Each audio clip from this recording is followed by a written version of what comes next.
Sorry about that. Looked away from the clock for a second. Burned a whole minute. All right. So welcome everybody to the Thursday, August 19th, 2021 regular meeting of the Humboldt County Planning Commission.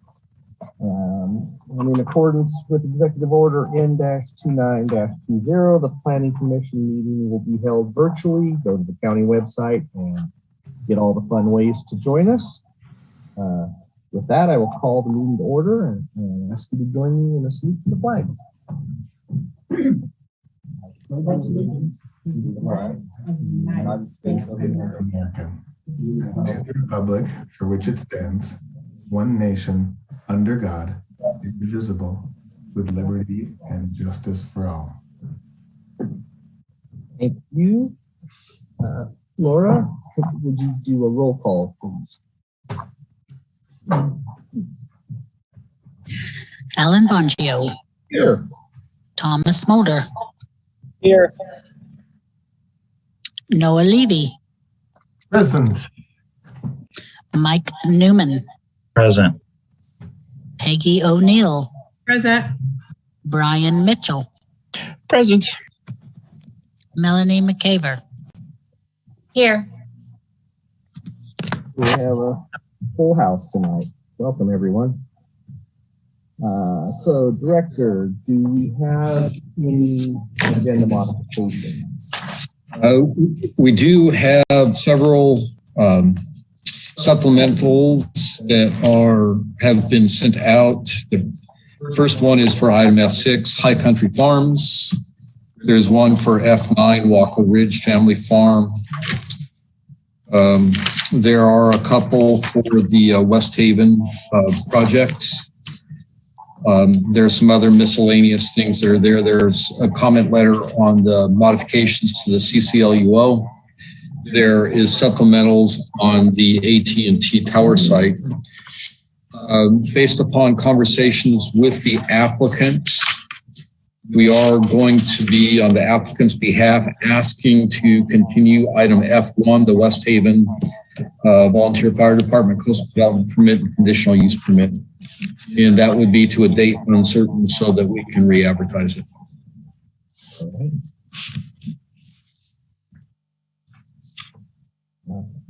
Sounds good.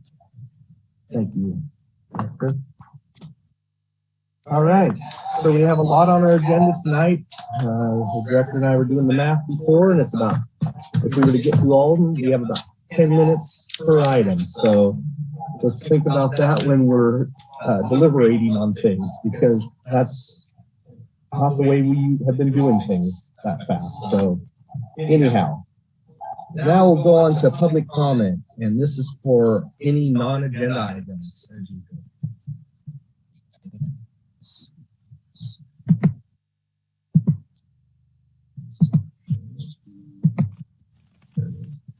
Hi, good evening. My name is Roby Tenorio, and I'm not sure how you as commissioners, can you hear me? Yes, go ahead, please. Okay, I'm not sure how you as commissioners educate yourselves about the projects before you, how much time you have to read each staff report.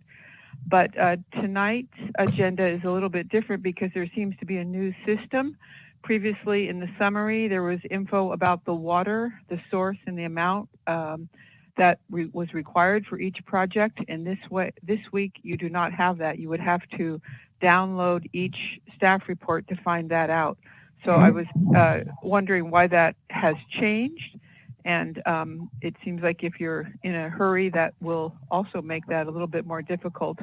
So several of these projects do have wells, and the wells are in areas that have not had groundwater extraction in such quantity previously. They're in upland areas that feed our creeks and rivers. And these wells will have an effect. You can't look at them individually. We need to look at the number of them, the location, and look at them cumulatively. And we need to look at the extraction amounts cumulatively, and to continue to allow the expansion in this area that's not had such tremendous groundwater extraction is not going to be the responsible way to move forward. So thanks for your time. Thank you. I think the director was going to say something about the first part of your comment. We have been attempting to address, make the project descriptions more consistent and not have an excessive amount of information in there, particularly since all that information is explained in detail within the staff report, and that is provided to the Planning Commission typically the Friday before the Thursday meeting. So there's a week to review that. Let me also say it's available to the public at that time too. It's posted to our Legistar website, and it can be reviewed starting Friday evening before the Thursday of the Planning Commission meeting. Thank you, Director. Next public was 7108.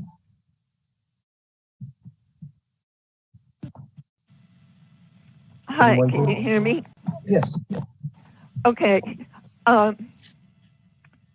I want to start off by saying last week the commission approved cannabis cultivation after receiving a document from the Division of Water Rights stating that in 2016 the amount of square footage was 12,000 square feet, a document signed by the applicant.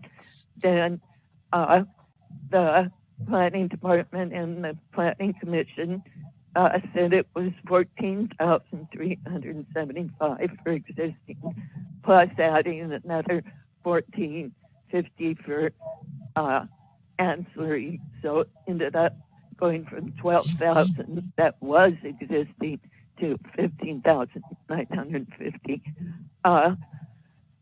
About the not putting information about the water use on these reports, and thinking that anybody is going to read through 13 staff reports to find that information. I think we're in a serious drought. Water's a huge issue, and to eliminate that from the project description is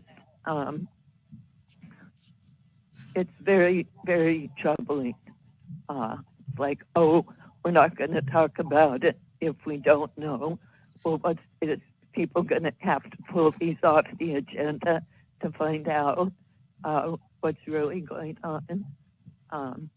So I urge you to reconsider and put the expected water use and the water storage, including it in there. So I was very disappointed to see this. Hope this isn't the new way to try to cover up what's going on. Thank you. Thank you, Bonnie. Any other people that would like to speak on public? Margot Advisors, Margot Advisors. Excuse me. Go ahead. All right. Can you hear me okay? Yes.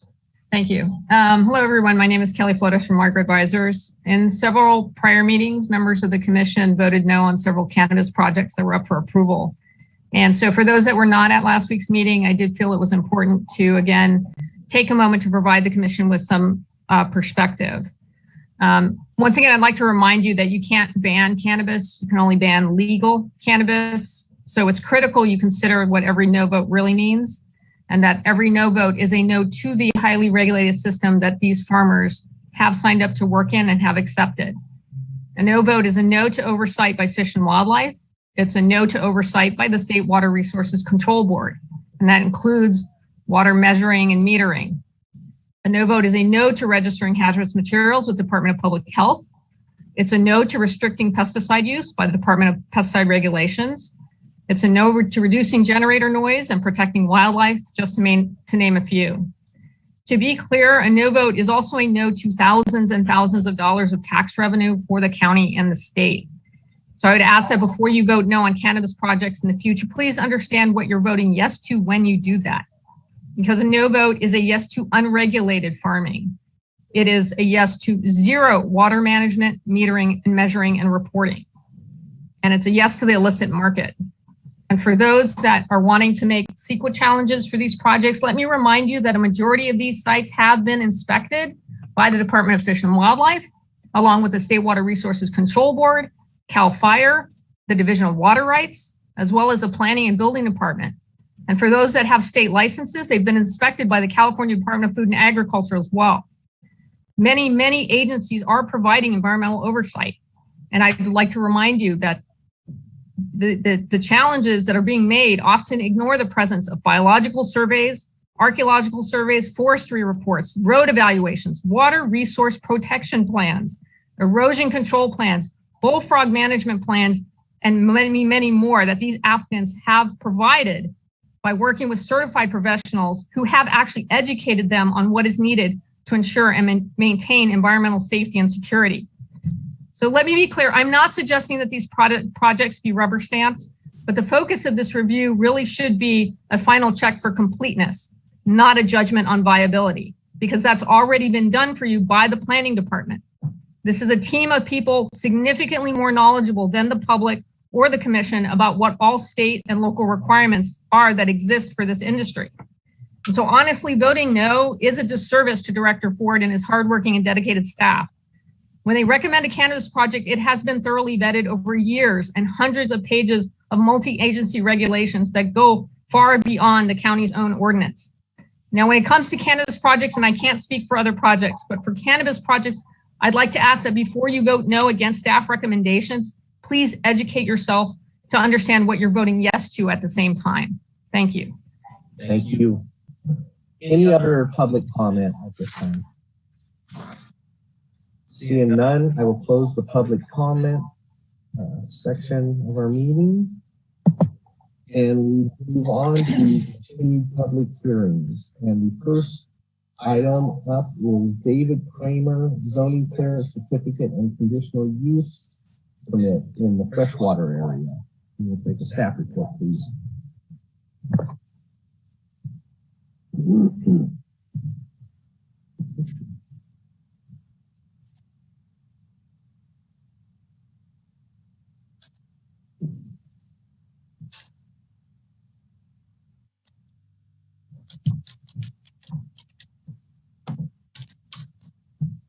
All right, Commissioner Bongio, can you see my screen?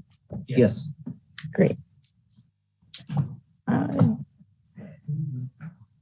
Good evening, commissioners. My name is Abby Strickland, and I am the assigned planner for the conditional use permit for David Cranmer, application number 16675. The subject parcel is located in the freshwater area. It is a legal parcel. It's zoned agricultural general and has a land use designation of residential agriculture 10. The applicant is seeking a zoning clearance certificate for 2,500 square feet of new indoor commercial cannabis cultivation, of which 576 square feet will consist of a wholesale nursery. 4 harvests are anticipated annually. The applicant is also seeking a conditional use permit for an unpaved access road.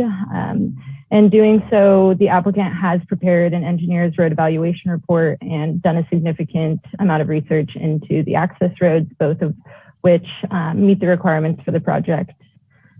Energy for the project is going to be supplied by PG&E. The applicant is proposing PG&E, is in the works of getting it installed, and the operation cannot begin until PG&E has been installed. The water source for the project will be the Humboldt Community Services District with an annual water usage of 36,500 gallons. And there are 9,000 gallons of water storage on site for the operation and an additional 3,000 gallons of water storage for fire suppression. Processing will occur at a licensed third-party processing facility, and the applicant anticipates needing between 1 and 2 employees. This is just a layout of the 4,000 square foot existing structure that the indoor operation will be within. There will be 4 flowering rooms, the 576 square foot nursery, and then 2 rooms dedicated to drying. Staff recommend that the commission find the project consistent with the EIR adopted for the CCLUO pursuant to section 15164 of the state CEQA guidelines and make all of the required findings for approval of the conditional use permit based on the evidence in the staff report, and adopt the resolution approving the proposed David Cranmer project subject to the recommended conditions. That concludes my presentation, and myself and the applicant are available for questions. Thank you, Abby. Any of the commission like to ask any questions of Abby? All right, seeing none, I will open this up for public comment.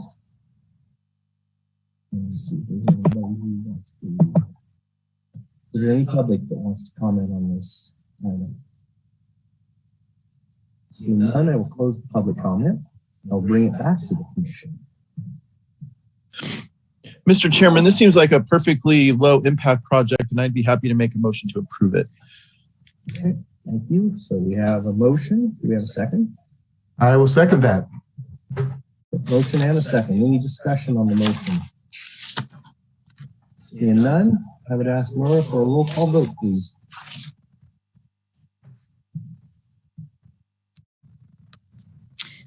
Alan Bongio, Yes. Thomas Mulder, Yes. Noah Levy, Yes. Mike Newman, Yes. Peggy O'Neill, Yes. Brian Mitchell, Yes. Melanie McCaver. Yes. Thank you, Laura. Motion carries unanimous. That's well. All right. Item number 2, Big Sun Farms conditional use permit in the Terrace area. We have a staff report on this one.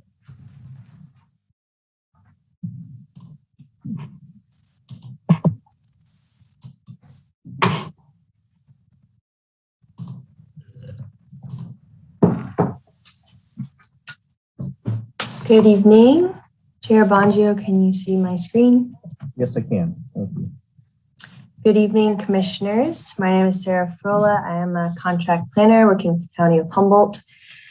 And I am giving a combined presentation for the conditional use permits for Big Sun Farms 11457 and 11458.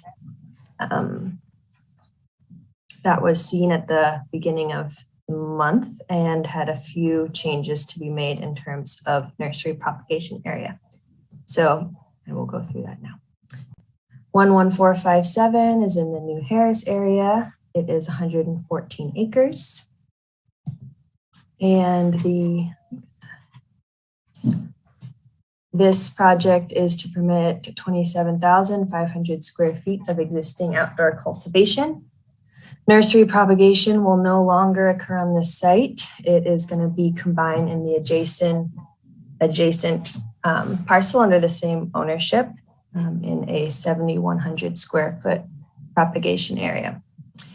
The condition that is applied to both of these projects states that if the property is to be sold, it would be eligible to qualify for a standalone 10% nursery propagation area.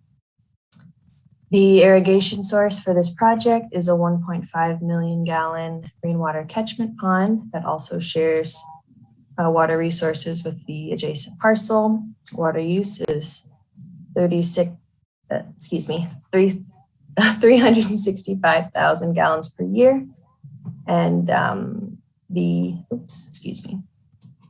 power is provided currently by generators, and there is a solar array battery system that is proposed and conditioned to be completed by January 2nd, 2023. This is a revised site plan that was submitted with the revised staff report, and it shows the existing cultivation and no new nursery areas. The property details for project 11458, it's the adjacent parcel, and it's also in the New Harris area, and it is 204 acres. This project is to permit 43,490 square feet of existing outdoor cultivation, and this is the parcel where the nursery propagation occurs in 4 greenhouses that total 7,100 square feet. And if the property changes ownership at a future time, this nursery area would be reduced to 10% of the total cultivation area on this parcel. The irrigation source is a rainwater catchment pond, and it is located on this parcel. Water use is 439,000 gallons per year, and the energy for this project is PG&E. Here is the revised site plan for 11458, showing the 4 nursery areas on the west side of the parcel, totaling 7,100 square feet, and everything else stayed the same.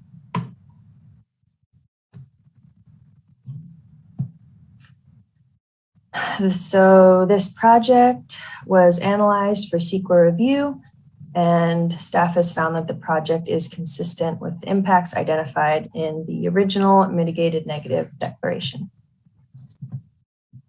So staff recommends the Planning Commission to adopt a resolution to approve both conditional use permits for Big Sun Farms 11457 and 11458 to allow the continued cultivation of 27,500 square feet on project 11457 and 43,490 square feet and the associated 7,100 square feet of nursery propagation area on 11458. And I would be happy to answer any questions that the commission has at this time. Are there any questions for Sarah at this time? Okay, seeing none, I will then open this up for public comment. And the first caller is Leslie Doyle. Go ahead, Leslie. Good evening, Commissioners. Leslie Doyle with Elevated Solutions. I'm in attendance tonight along with the applicant, Greg Stefani. So if you have any questions, we're available to answer them. All right, thank you. And the next caller is Greg Stefani. So while we have both of them there, is there any questions from the commission for either of these individuals?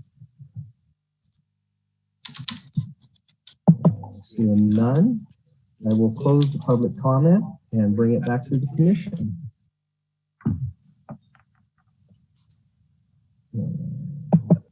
7108. So where would we like to go with this, guys? Is it? Oh, Mike, I see you have your hand up. Sorry. Yes. Thank you, Chairman.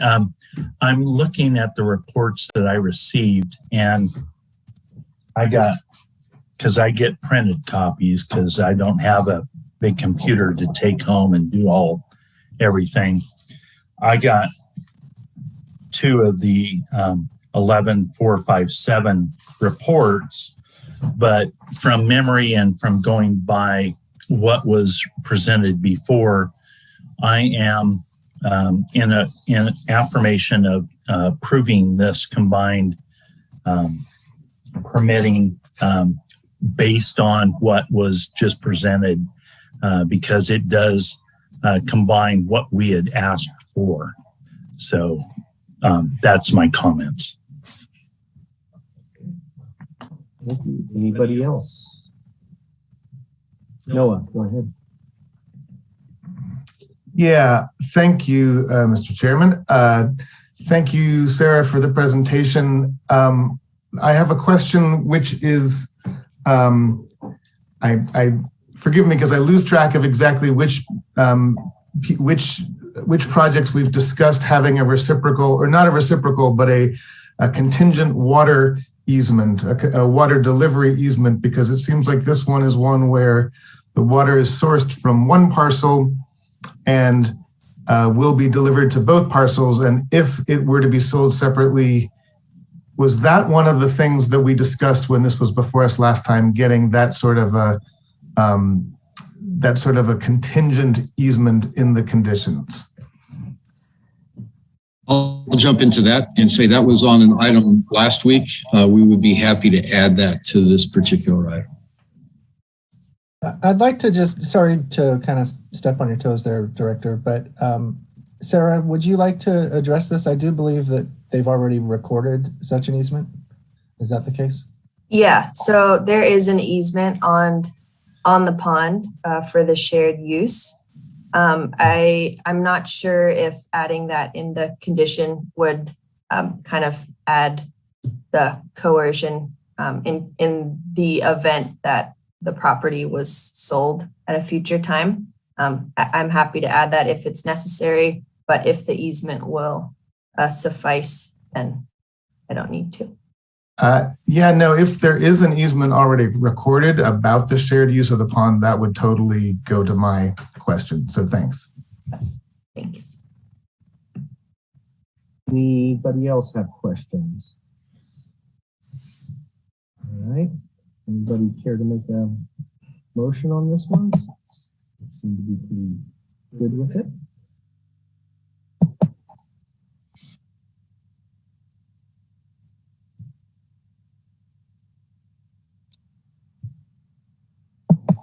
Yeah, I don't have the resolution in front of me, but I would move approval of the combined Big Sun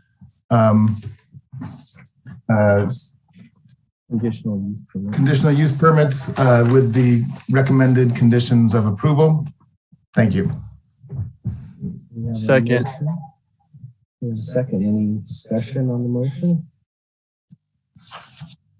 Seeing none, Laura, I would ask for a roll call vote.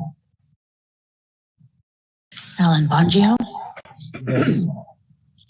Thomas Mulder. Yes. Noah Levy. Yes. Mike Newman. Yes. Peggy O'Neill.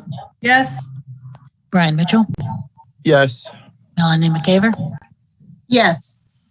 Thank you, Laura. Motion carries unanimous. So that brings us on to item number 3. New singular wireless PCS special permit in the Arcade area. The staff report, please. Good evening, Chair. Brian Malone with Land Logistics Contract Planner working on this item. So the Commission may remember having seen this project proposal at your July 15th and August 5th meetings. And it was at the August 5th meeting that the Commission indicated its intent to support this project and provided direction to staff to bring this item back this evening with a resolution and conditions for project approval, and that's been provided in your packet. I've got a brief PowerPoint, if I may. Go ahead. And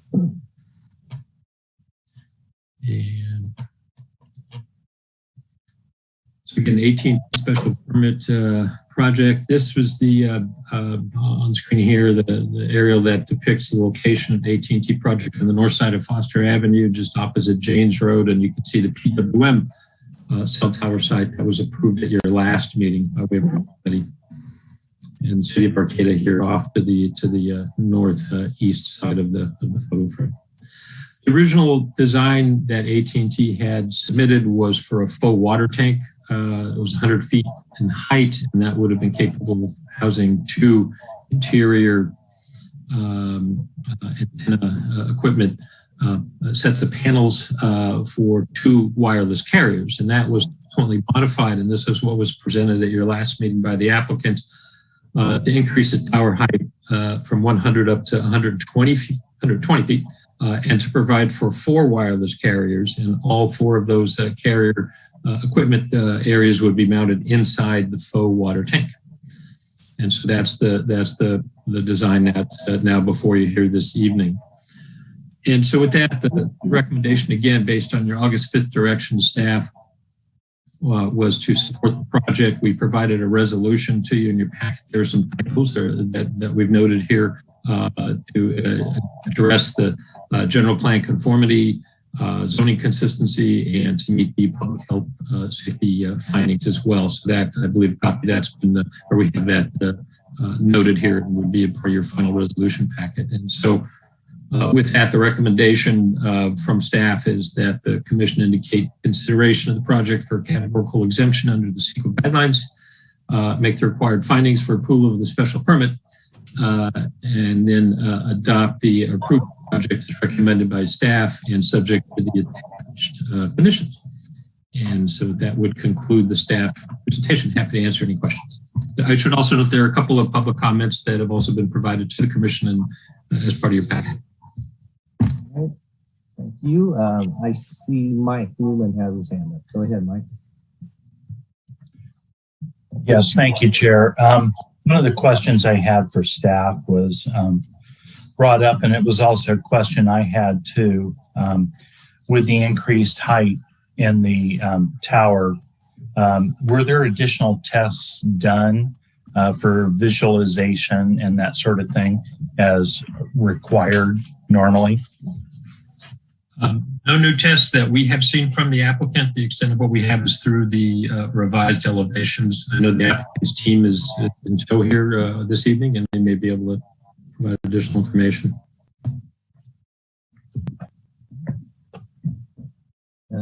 We could, if the applicant is here and they would like to respond to that, I welcome them to do that this time. I don't know.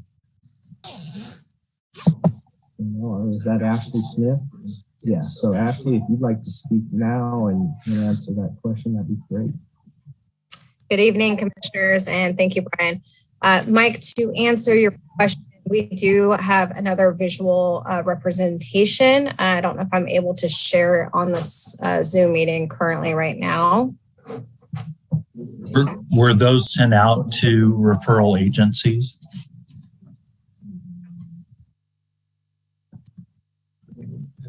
The answer would be no, we didn't recirculate this.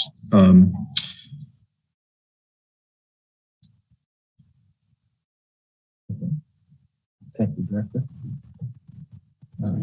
Are you able to hear me? Yeah. Okay, perfect. I think I lost you for a second. I apologize.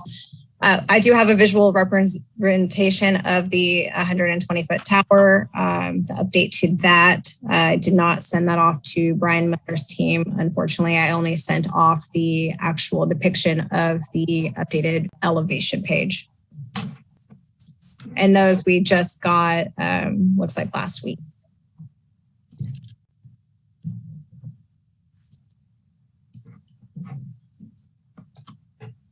Are you going to show them or?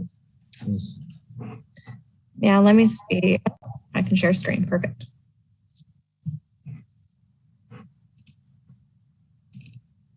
Please let me know if you see the new visuals. Yes. Okay. So this is the view from Janes Road, looking northeast at the site.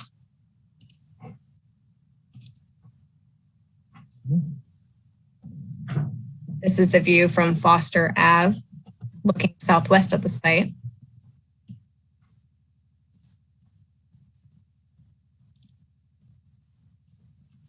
It didn't change. Yeah, I'm only seeing the first screen. First screen, let's see. Okay. So this should be the second view.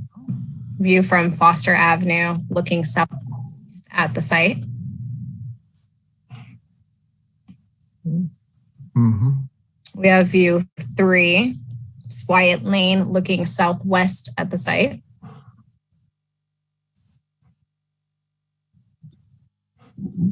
Where is Wyatt Lane in relation to the map? Let me pull that up. One moment. I'm sure you have a picture showing where these are being shown from, right? I do. That's correct. Okay. Wyatt Lane is there. You go. I was going to say it's just near Ennis Park in Arcata, just to the east of the site. So that's from the residential area right there? Is that what That's you're correct. saying? Yes. Yep. Actually, this might be easier. It's all together. So view 1. View 1's right here by the school. We have view 2 down the street, Foster Avenue. It's view 2. View 3, again, is Wyatt Lane. That's near the residential area right here. And the fourth elevation is off of S Street looking northwest at the site. And that is shown at this location.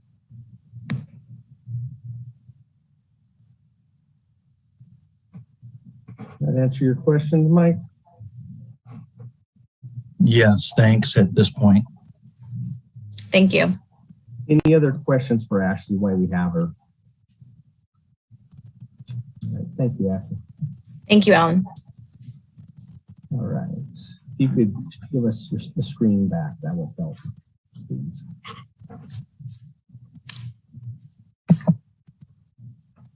And I believe I stopped sharing on my side. Okay. Thank you.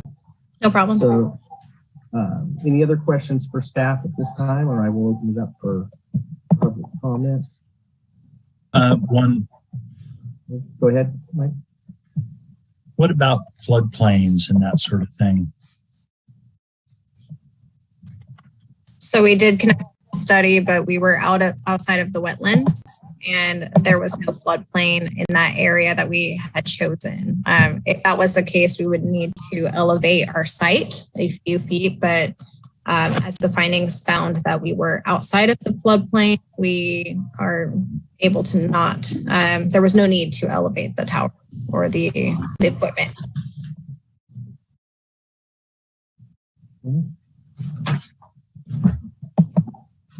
And one other question for staff. Go ahead, Mike. Was about the noticing. I'm just looking at public comments for this increased height.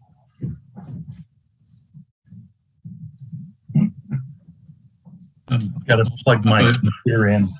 Yeah, I'll start a response. No additional notice was provided beyond the initial notice for the public hearing itself. So this item was carried over, continued from July 15th, and then from August 5th to this evening. Is that a requirement? Director, like you speak. I think that probably is a glitch that we need to address, and this item should have been renoticed to reflect the fact that this is a tower that has a higher height than what was originally advertised. So should we continue this? Continue it to a date uncertain, and we need to renotice it. Yep.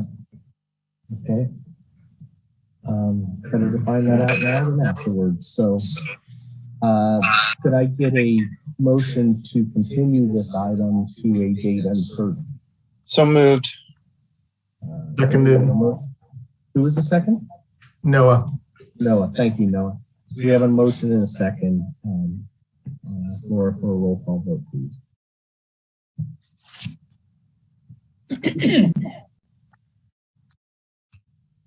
Alan Bonjio, Yes.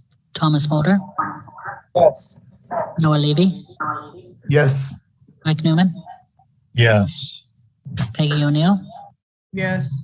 Brian Mitchell, Yes. Melanie McCaver. Yes.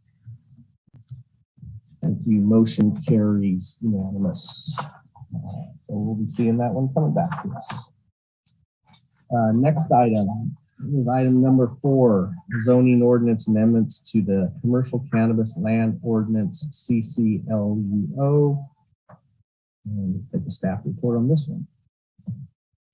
Yes, my name is Michael Richardson. I'm the assigned planner on this.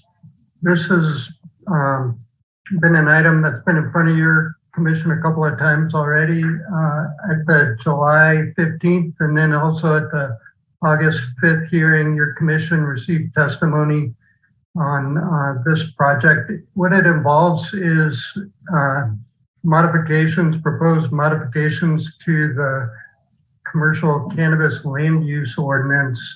And originally what was being proposed was a bigger set of amendments. It included not only the proposed amendments to the RRR program, the retirement remediation program, and the deletion of enhanced setbacks from the distribution and research testing labs, which are cannabis support facilities. It also included changes to specify a propagation area of 25%, where that would effectively enlarge the area where cultivation is occurring. It wouldn't contribute to the canopy, but it would allow immature plants to be cultivated in an area that is outside of the canopy area for flowering part of the grow cycle. And then it also included a proposal to modify the outdoor section, the definition of outdoor cultivation, to allow for low watt lighting, 60 watts or less. And this is important to some cannabis growers to keep their plants in a vegetative state for a little bit longer, to build them up. And so that was what was being proposed. Your commission received comments on the last two parts of the ordinance, and there were some comments on the in support of the changes being made to the RRR provisions.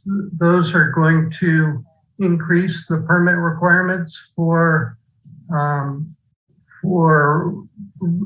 relocation of cannabis operations onto a single site. If you've got more than two, then it requires a special permit. Right now, there's really no specified limit to the number of relocation sites that can occur on a property.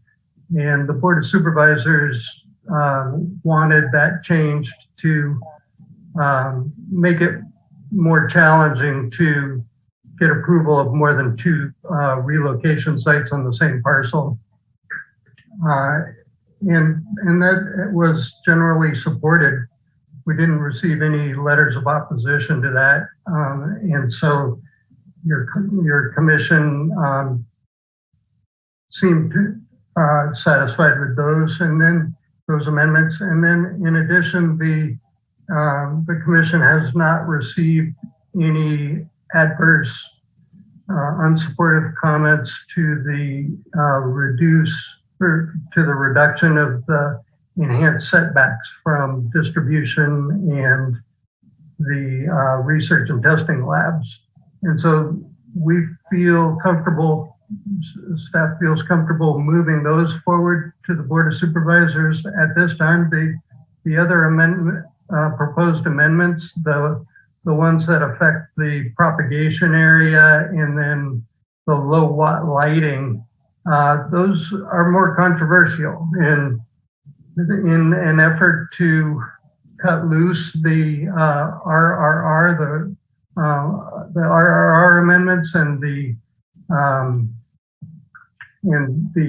enhanced setback reductions from these more controversial amendments, we are proposing to separate the two. And so the recommendation at this point is for your commission to just make a motion to approve or to recommend the Board of Supervisors approve the amendments to the RRR program and to the reduction of the enhanced setback requirements, and to leave out the propagation area amendments and also the changes to the outdoor lighting allowances that were initially proposed. The staff report that you've got, it was drafted in a way that had the changes reflected in a Word document format, and they were shown in track changes. And when it got printed as if those changes have already been accepted. And so it's a little bit hard to see what the proposed changes are to the CCLUO. So I'm going to share my screen and just walk through the changes that should have been shown in your staff report.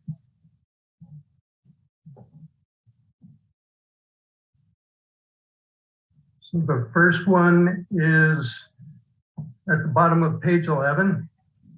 And you can see that there's some text being added to that paragraph, 55.4.3.1, that says zoning clearance certificate applications for RRR sites filed on or before December 31st, 2016 shall be controlled by the provisions of section number, I won't say it all, below. And so what this does is it ties in all of the cannabis applications, whether they were submitted under the 1.0 ordinance or the 2.0 ordinance. They are all subject to the same provisions, RRR provisions.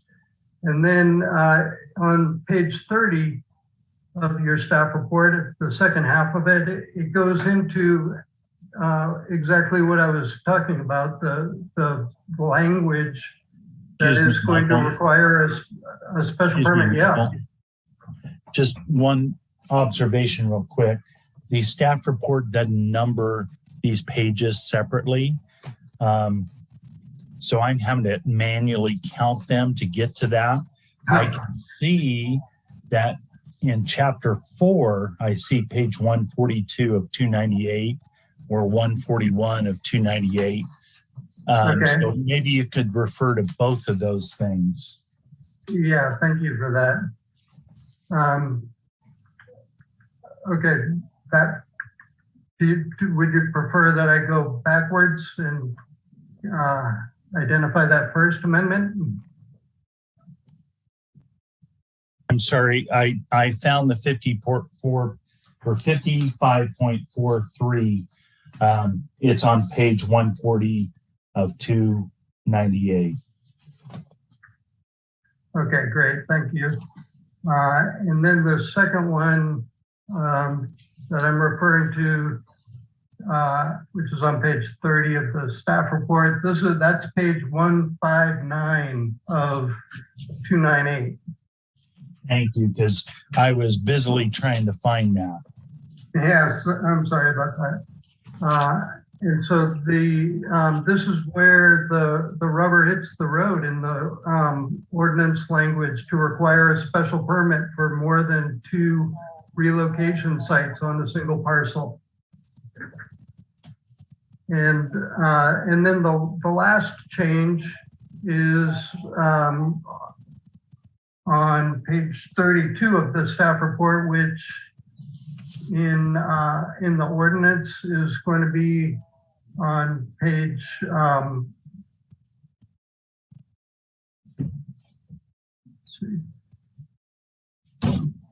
160. Sorry. Yeah, I was going to say 161. 160. Well, 55.4.7. Right, I'm sorry, it's on 161 of 298 of the ordinance. And it's at the bottom of the page, and it's cannabis support facilities, and it's just saying that it deletes the distribution and the testing labs from these enhanced setback requirements. So I'm going to stop sharing my screen now. And so our recommendation is for you to go ahead and recommend the Board of Supervisors review the addendum to the EIR and make a finding that no changes have occurred to that EIR and to approve the proposed amendments to the RR program and to the reduced setback requirements for distribution and the research and testing labs. And then we'll bring back those other amendments, those more controversial ones at a later date. And that concludes my staff report. I'm happy to answer any questions. Thank you, Michael. Is there any questions from Commission for Michael? Okay. Seeing none, I'm going to go over to public, and I will allow public input now. Anybody from the public wishes to comment on this item? Seeing none, I will close the public comment and bring it back to the commission. What is the feelings of the commission? Brian, just have your hand up. Thank you, Mr. Chairman. I want to move that we find that the Planning Commission has considered the categorical exemptions. Oh, sorry, I'm on the wrong one again. I'd like to move that we adopt these changes subject to all the language in the staff report. I'll second. We have a motion and a second. Do we have any further discussion on that motion? So it's resolution number 1.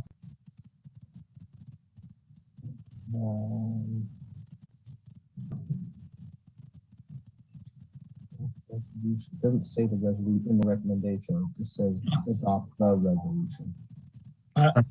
I'm looking at the recommended commission action. It says based on the staff report, public testimony. Attachment 2, Mike, resolution number 1. Right. That's what it says. Thank you. Right. So with that, Laura, roll call vote, please. Alan Bongio, Yes. Thomas Mulder, Yes. Noah Levy, Yes. Mike Newman, Yes. Peggy O'Neill, Yes. Brian Mitchell, Yes. Melanie McCaver, Yes. Motion carries. Thank you, Laura. All right. Okay, thank you. Thank you, Michael. So now we'll move on to section F, which is public hearings. And the first one is the West Haven Volunteer Fire Department Coastal Development and Conditional Use Permit. And this is the one that the director asked for us to continue to a date uncertain. So Also move. we have a motion to move Yes. it. Do we have a second? Nobody wants to second that? Yeah, no, I'll second. I just thought we already did that. Did we not do that at the start of the meeting? No, because there's no consent. Okay. We were just told that we were gonna Gotcha. continue it to a date uncertain. So Well, then I will second the motion to continue this to a date uncertain. all right. Any discussion on the motion in a second? Seeing none, Laura, I'd ask for a roll call vote.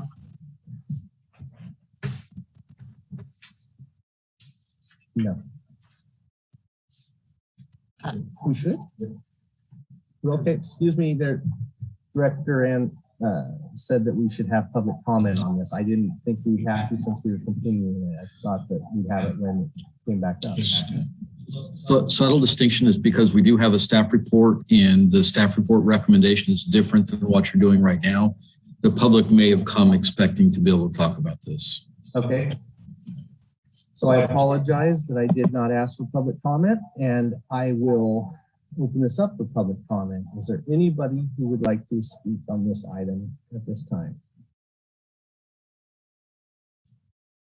Seeing none, I will close the public comment and bring it back to the commission, and I would now ask Laura to do a roll call vote. Alan Bongio, Yes. Thomas Mulder, Yes. Noah Levy, Yes. Mike Newman, Yes. Peggy O'Neill, Yes. Brian Mitchell, Yes. Melanie McCaver. Yes. Motion carries. Thank you, everyone. All right. That brings us to item number 2.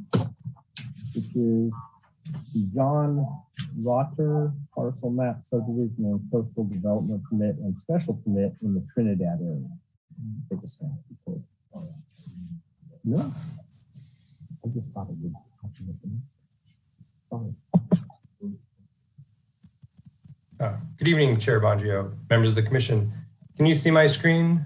Yes. Okay, great.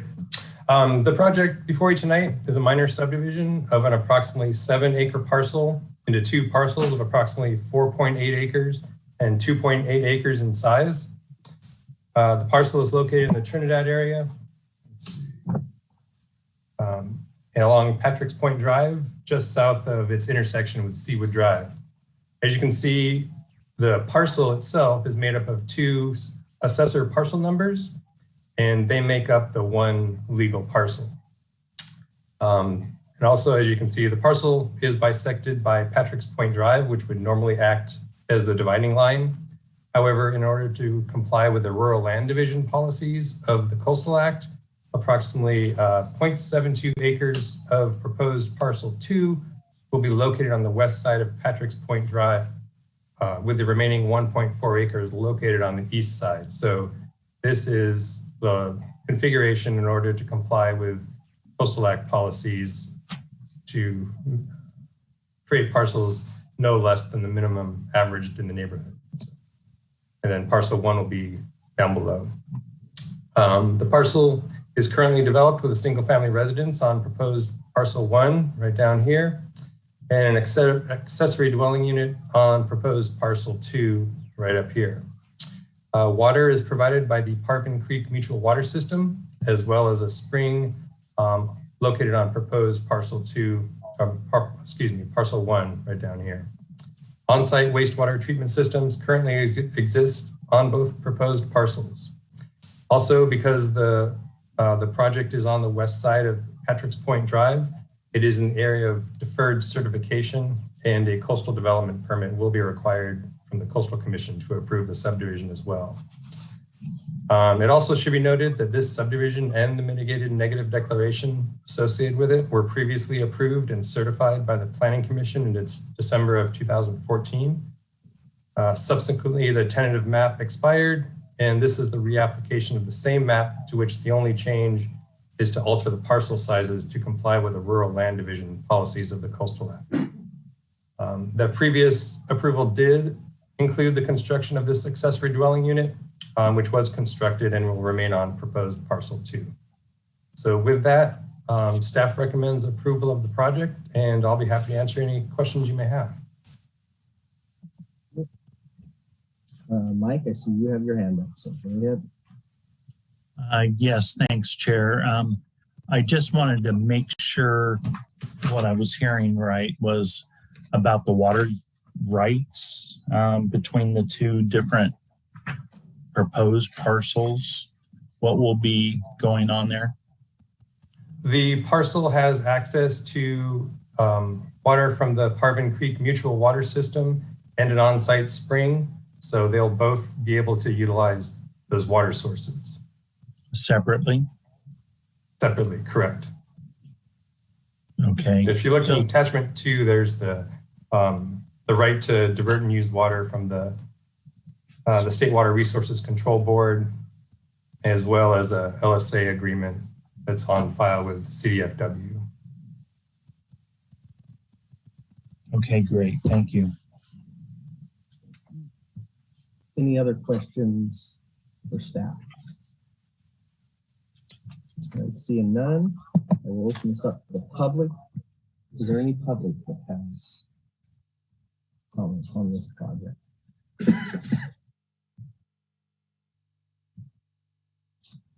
Seeing none, I'll close the public comment and bring this back to the commission.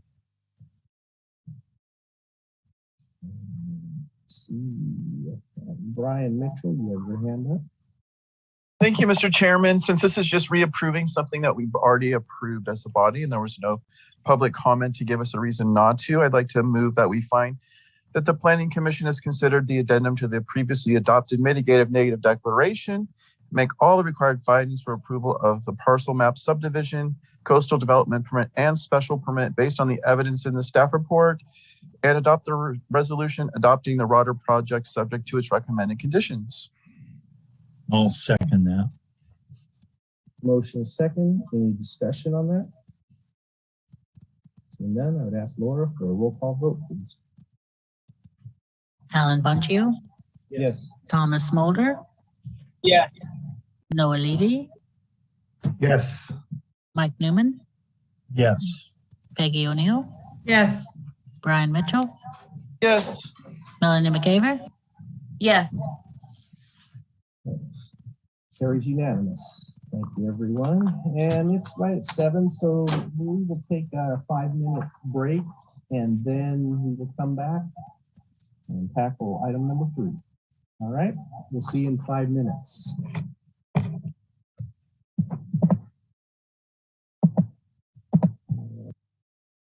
Recording stopped.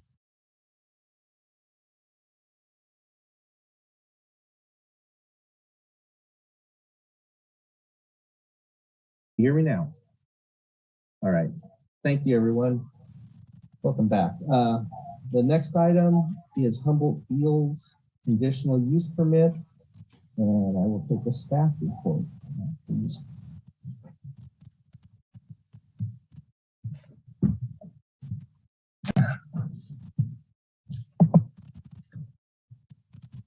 Hello, Commission. Yes. Can you hear me okay? Yes, go ahead, Max. All right. Good evening, Commissioners. My name is Max Oken. I'm presenting the Humboldt Fields conditional use permit and special permit. The presentation will cover 3 separate existing outdoor cannabis cultivation operations occurring across 3 adjacent and contiguous parcels, which are operated by the applicant Humboldt Fields. The proposed projects, PLN 11373 CUP is a conditional use permit for 16,460 square feet of existing outdoor cultivation. The next permit, 11963, is a conditional use permit for 11,324 square feet of existing outdoor cultivation.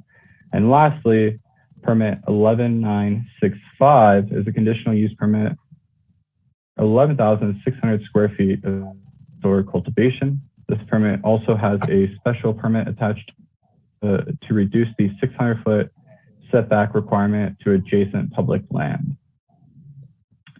The drying and harvest storage will be on site, specifically on APN 523-021-003, which is tied to application 11965, while all other processing activities occur off-site. Up to 2 people on each of the sites would be utilized on site during peak operation. Power is sourced from a solar array and 2 generators, and specifically in relation to permits 11963 and 11965, the applicant will be utilizing multiple solar arrays, which makes the generators simply a redundant backup in case of emergency needs. Okay, getting into resource utilization tied with the projects. I've tried to keep color coding consistent here for ease of review. The permit 11373 uses a permitted well. Water use is estimated at 89,250 gallons with 16,200 gallons of hard-sided tank storage. Each of these parcels do have proposed ponds. I'll get into that, but this does have a proposed 230,000 gallon rainwater catchment pond associated with it. Water for permit 11963 is also sourced from a well. Water use for this project is estimated at 83,000 gallons with 11,500 gallons of hard-sided tank storage. This project has a proposed 200,000 rainwater catchment pond. And lastly, permit 11965 also procures its water for irrigation from a permitted well. The water use estimated for this project is 108,000 gallons with 30,550 gallons of hard-sided tank storage. This permit proposes a 300,000 gallon rainwater catchment pond. And for clarity's sake, the only shared amenities between these projects includes bathrooms, chemical storage, and the drying and storage locations for cannabis materials. The proposed ponds that the applicant is proposing, the planning department does not, or recommends, the planning department recommendation does not authorize development of the ponds due to the topography of the sites, the volume of earthwork required, the possible timber conversion, and impacts to northern spotted owl and potential for increase of water quality issues, all associated with the potential development of the proposed ponds. Additionally, adequate water for irrigation can be provided by the wells without the installation of the offstream ponds.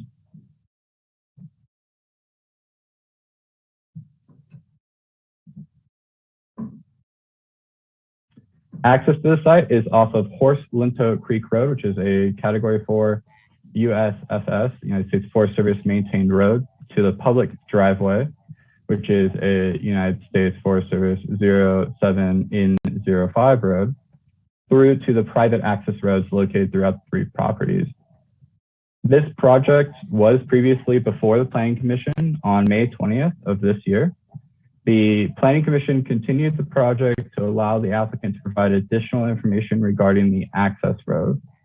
A road evaluation report was prepared on July 8th, 2021 by Trinity Valley Consulting Engineers that evaluated the road in 24 segments. The report included a brief summary of each road section and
Max, go ahead and speak to us.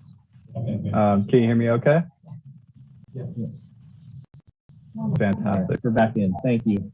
All right. Would you like me to start at any particular point? No, I just go from where you were. We caught you quick. Okay, fantastic. So the report recommends the roadway be graded annually and rocked when needed to provide adequate service and access to subject parcels and other parcels that utilize the road. The planning department concurs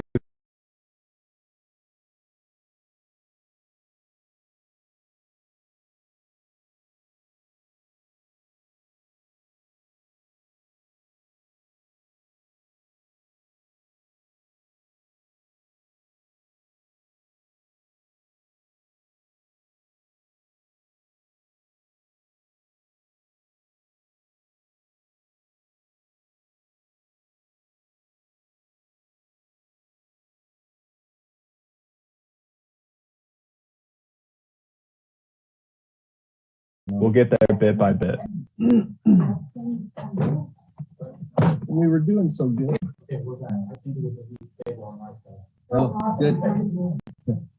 Go ahead, Max. All right, I'll speed through this. I'll try to make it before the next cutout. Conditions also require the applicant to form or join a road maintenance association for the maintenance of the access roads to the project site. Last hearing, a major concern was the location or availability of turnouts that this project referred at, and this access road has been highlighted with the turnout sections as identified by TVC.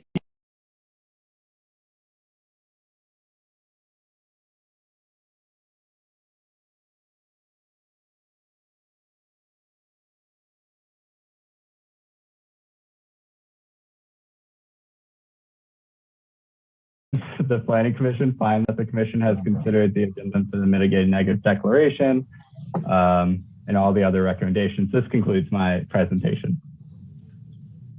All right, thank you, Max. You're cutting in and out, so.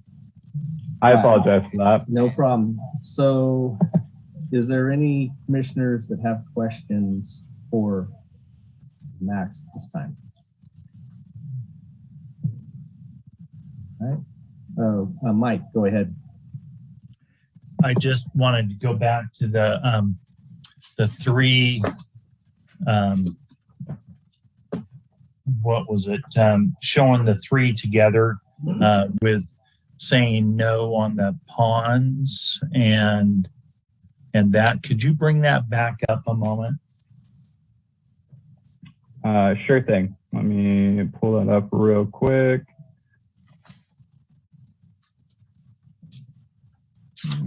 Share screen. Share. Is this the screen you're looking for? I don't see anything. Not seeing any screen. Oh, there we go. There we go. Yeah. Resource utilization. I see it. It's not as clear on the report, but it's. I like your colorful display here. So none of the permits authorize development of the pond, and there is adequate well water with each of the permits, and each of the permits are separate for each of these CUPs. That is correct, Commissioner. Okay, thank you. Mike, no, I see you have your hand up. Yeah, I just wanted to say that the staff report explains that the part of the issues when we from when we last heard this had to do with the road, and so there was this new road evaluation report, which is referred to, dated July 8th, 2021. I could not find that report. My packet. So I just want to find out, is that just me? Were other people able to access that report? Because I have a couple of older road evaluation reports dating back to 2018, not the one from this year. Any other well, have problems?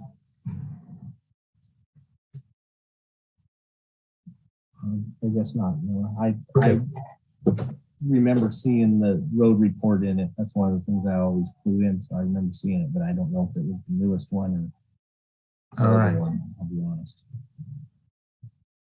Thank you. Thank you.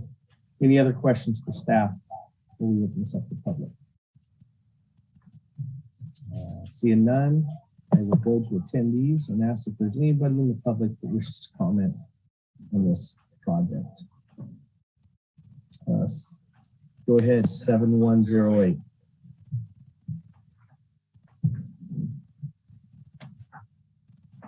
Hi, this is Bonnie again. I had some questions about the wells, because looking through this 226 pages, I found a well completion report and a well application, and they both said that they were for domestic purposes, and it was for one well.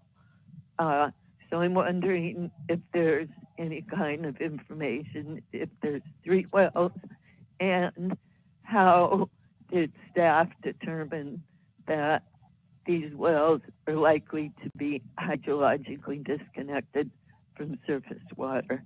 So that's my water questions, along with, since the pond idea sounds like that's not going to work out, this is all going to be coming out of the wells with not very much storage. So the other question was, there's nothing here about extra ancillary nursery area. Is that going to be added to this? Yeah, 6 generators. That's an awful lot. And could you clarify if this outdoor is actually going to be light depth? So those are my questions. Thank you. Next caller is 7429. Hello. Yes, of course, I'm concerned about the wells. And it does not sound like the ponds are a good idea, so they'll be relying on the wells. Perhaps this is a good project that would utilize rainwater catchment tanks better. You can purchase them at $40,000, $50,000, $60,000, and that seems like they would be much better than the ponds, which aren't going to really go in. And I did not understand how staff determined the adequacy of the wells, and as Bonnie did say, the disconnection to the rest of the surface water in the area. That did not seem that was resolved. Thank you. Thank you. Anybody else who has any public comments on this project? Seeing none, I will close the public comment then and bring this back to the commission.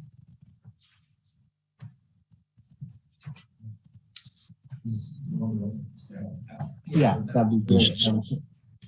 Hey, Max, could you answer some of the questions that were asked there relative to the well hydrologic connectivity nursery area? Absolutely. My pleasure, Mr. Ford. Okay. Yeah, so the wells were determined to be hydrologically disconnected, largely due to the distance, depth that they were drilled, and depth to first water in relation to surface waters adjacent to the parcel. In this case, the well located with permit 11373 was drilled down to 200 feet. Depth to first water was 105 feet.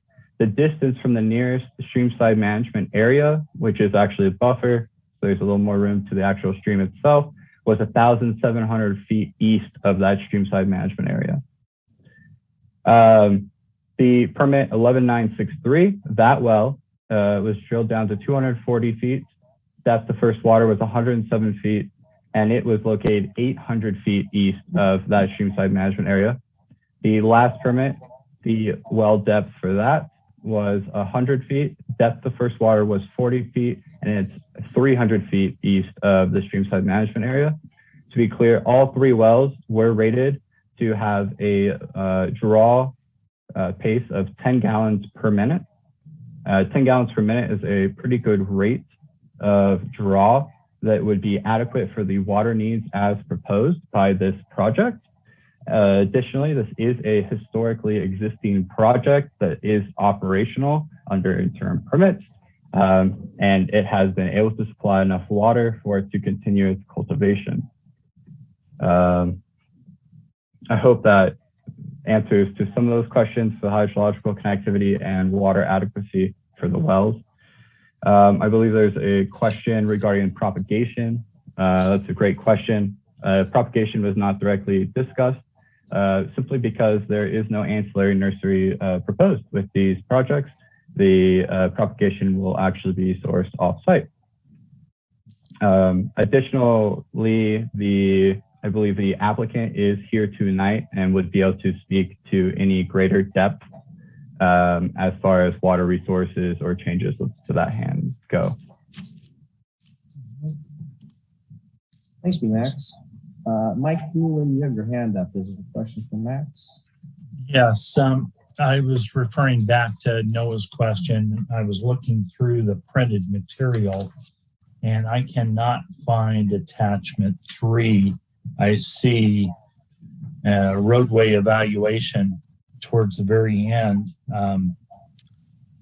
That is dated July 2018, but I don't, as I've been going through this document, I cannot find anything newer.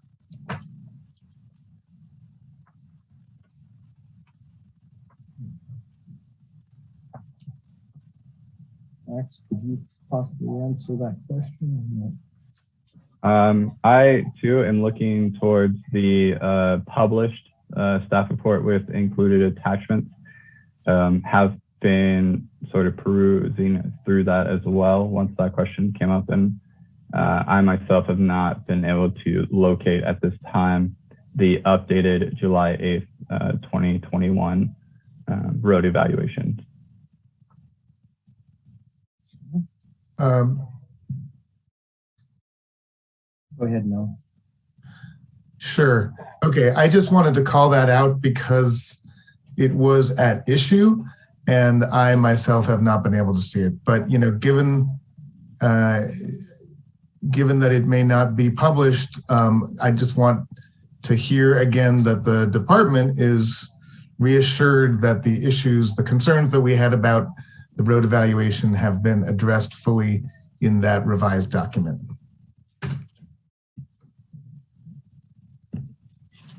Through the chair, and I don't know, Max, maybe you have this as well, but if it would please the commission, I do have that document up and could share, you know, kind of start to scroll through it, share the recommendations from the engineer, if that's something that you like. Yeah, I mean, if we could get a highlights of it or the brief version, that would be helpful. Thank you, Cliff.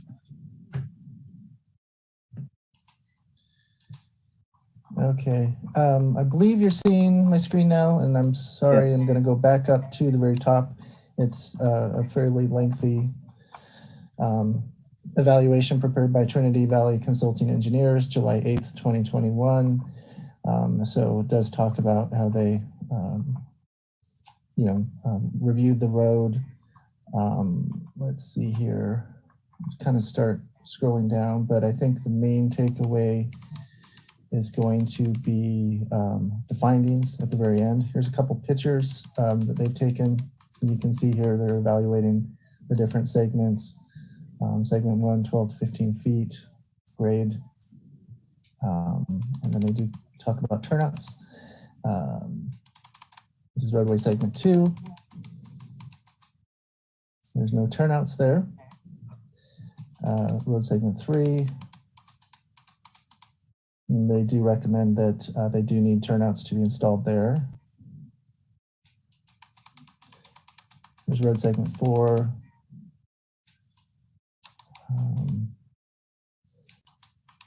And I'll kind of just keep scrolling down here. It is, like I mentioned, it evaluates a lot of road segments. Eventually we'll get to the findings. I don't want to take too much time, but I can stop at any particular section.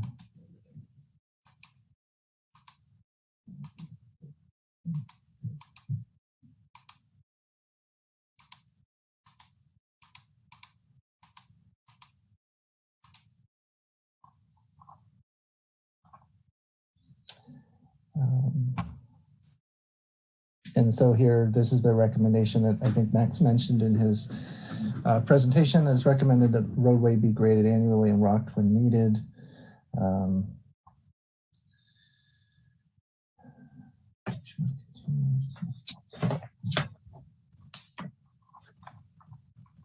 Conclusions.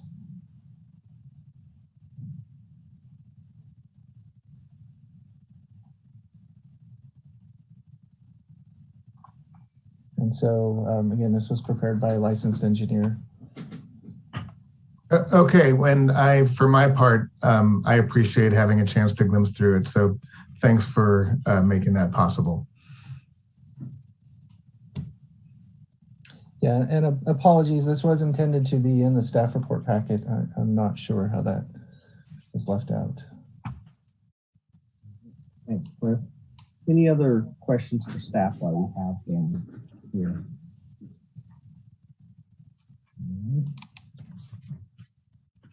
Seeing none, what does the commission want to do with this? See a hand up. Thomas Mulder. Go ahead. So my question for staff is, if the engineer report says that it needs to be graded annually and rock went as needed, who's going to make that determination? Is there going to be an annual report made on the roadway? Because if I'm remembering right, this project had a lot of road concerns, but maybe I'm confusing it because we've had 4 meetings in a row, and then this was back in May. So I just am curious what will verify that, or how will it be verified? That is a great question, Commissioner Mulder. If I could turn you to the recommended conditions of approval, condition number 12, which includes the language that we just went over in the new engineered evaluation. Below the quote of the recommendation for the annual grading and rocking as needed, a letter or similar communication from a registered professional engineer stating that the turnout improvements are completed as described by the road evaluation shall be submitted to the planning department for review. And to the point of your question, the applicant shall continue the regular maintenance for the life of the project, and it shall be reviewed annually at the time of inspection. A sign off from the planning department will satisfy this condition. Tied to that, again, there are additional conditions requiring that the applicant move to or join a road maintenance association or pay fair shared costs for these annual requirements. Thank you. Any other questions?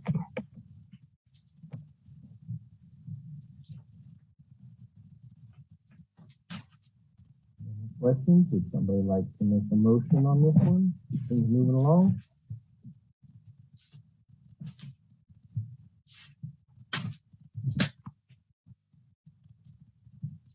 Okay.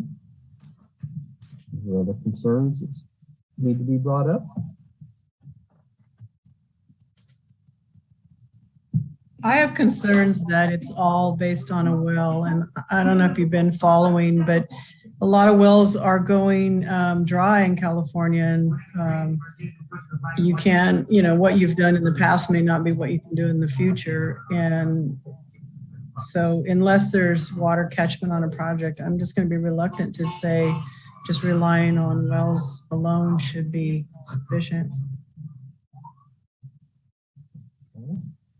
I'd like to see some water catchment added to this project as well, but I am willing to support a modified condition to that effect.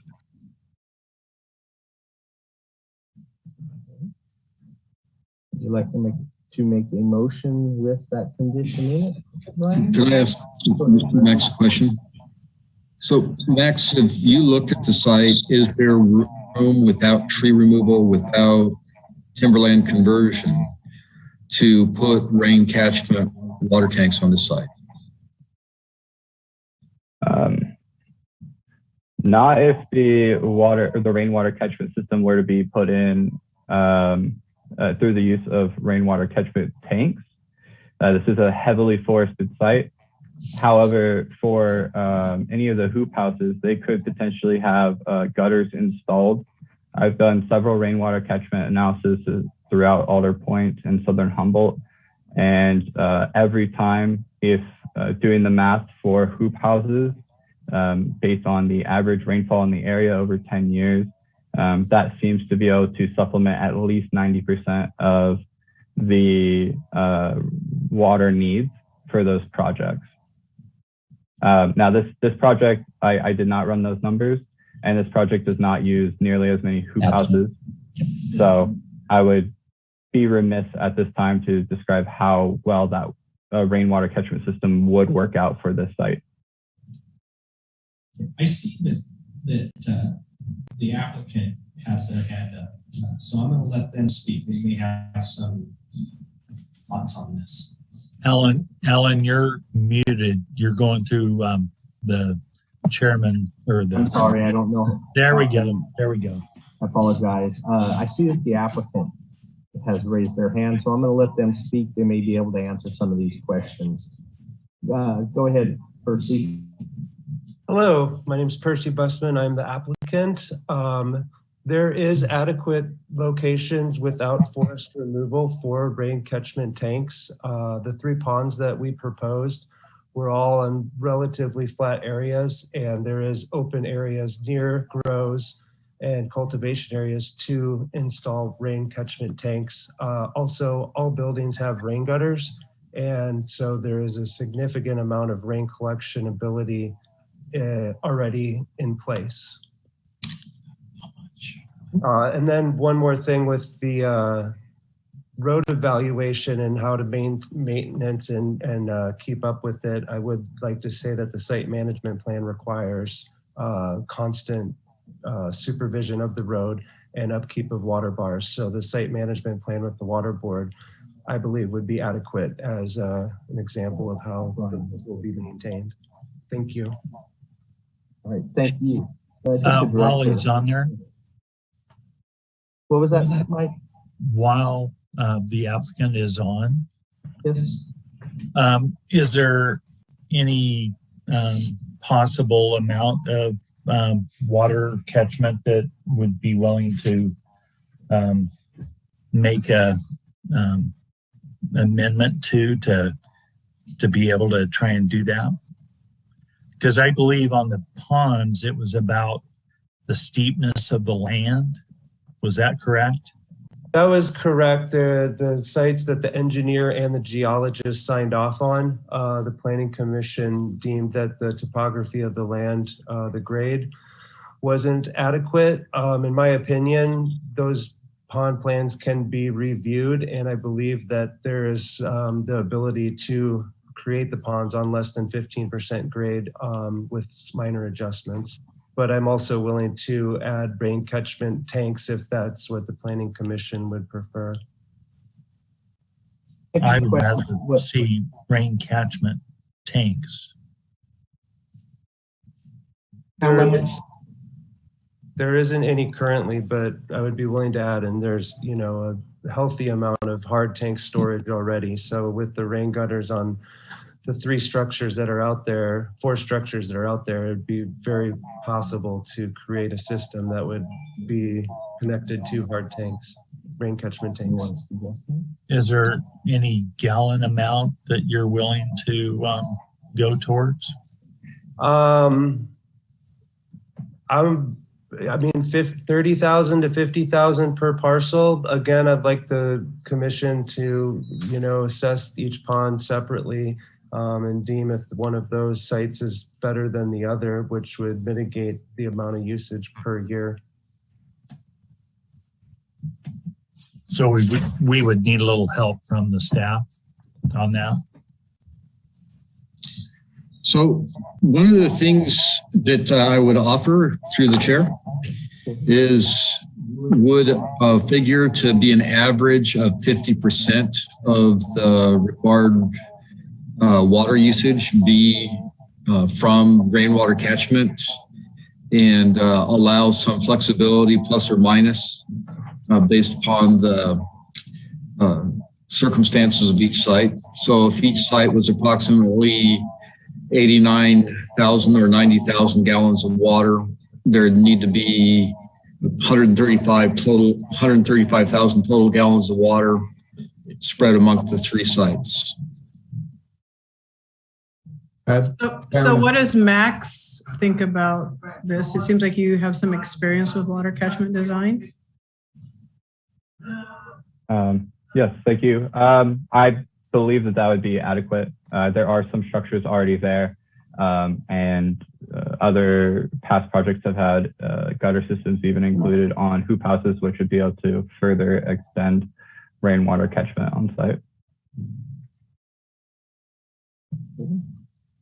What does the applicant, how they feel about that? How you feel, personally? I am okay with that. Okay. So that's at 50%. Correct. And right now the project has about 50 to 60,000 gallons of hard tank storage already. So I believe that the applicant and my team can take care of meeting those requirements of 50% storage.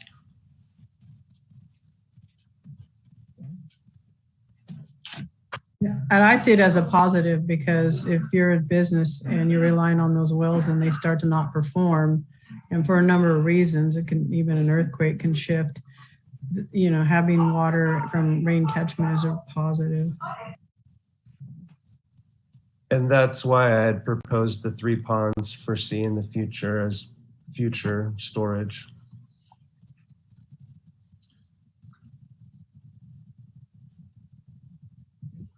So, Noah, go ahead. You have your hand up.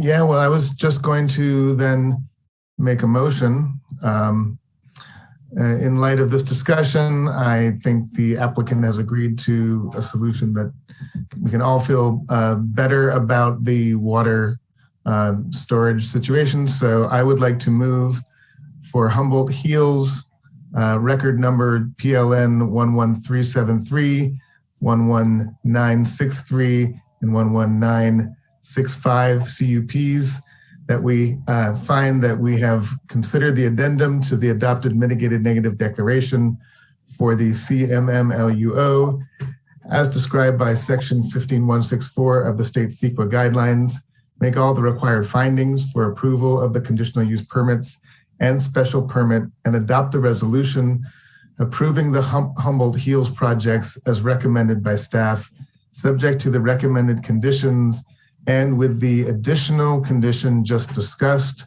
that these projects develop rainwater catchment capacities equal to 50% of their total water use, and as described. Thank you. No, do I have a second? I'll second. Okay. That was Peggy first, so I'll go with Peggy. I just wanted to make sure that that 50% is spread out over the 3 as the possible amount. So it's, if one has more catchment, that could add towards the total of the 3, subject to any easement should the parcels be sold separately.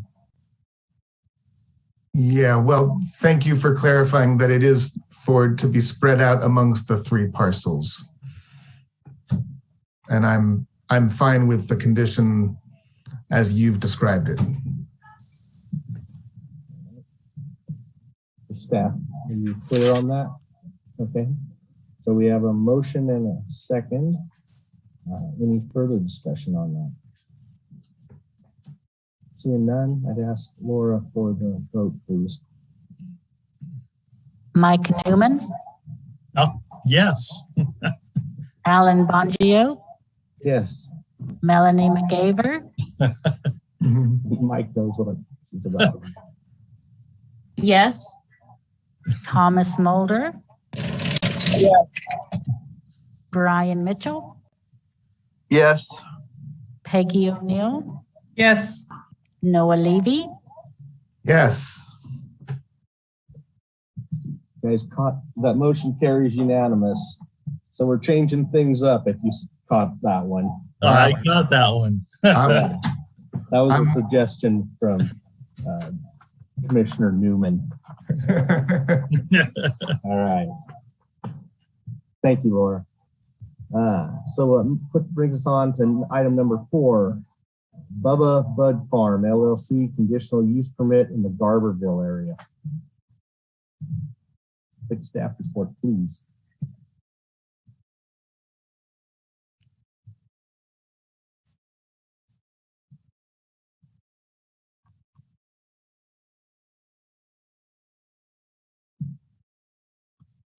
Hi, can you see my screen okay? Yes. Good evening, Commissioners. My name is Cameron Perchio, and I'm presenting the Bubba's Bud Farm conditional use permit.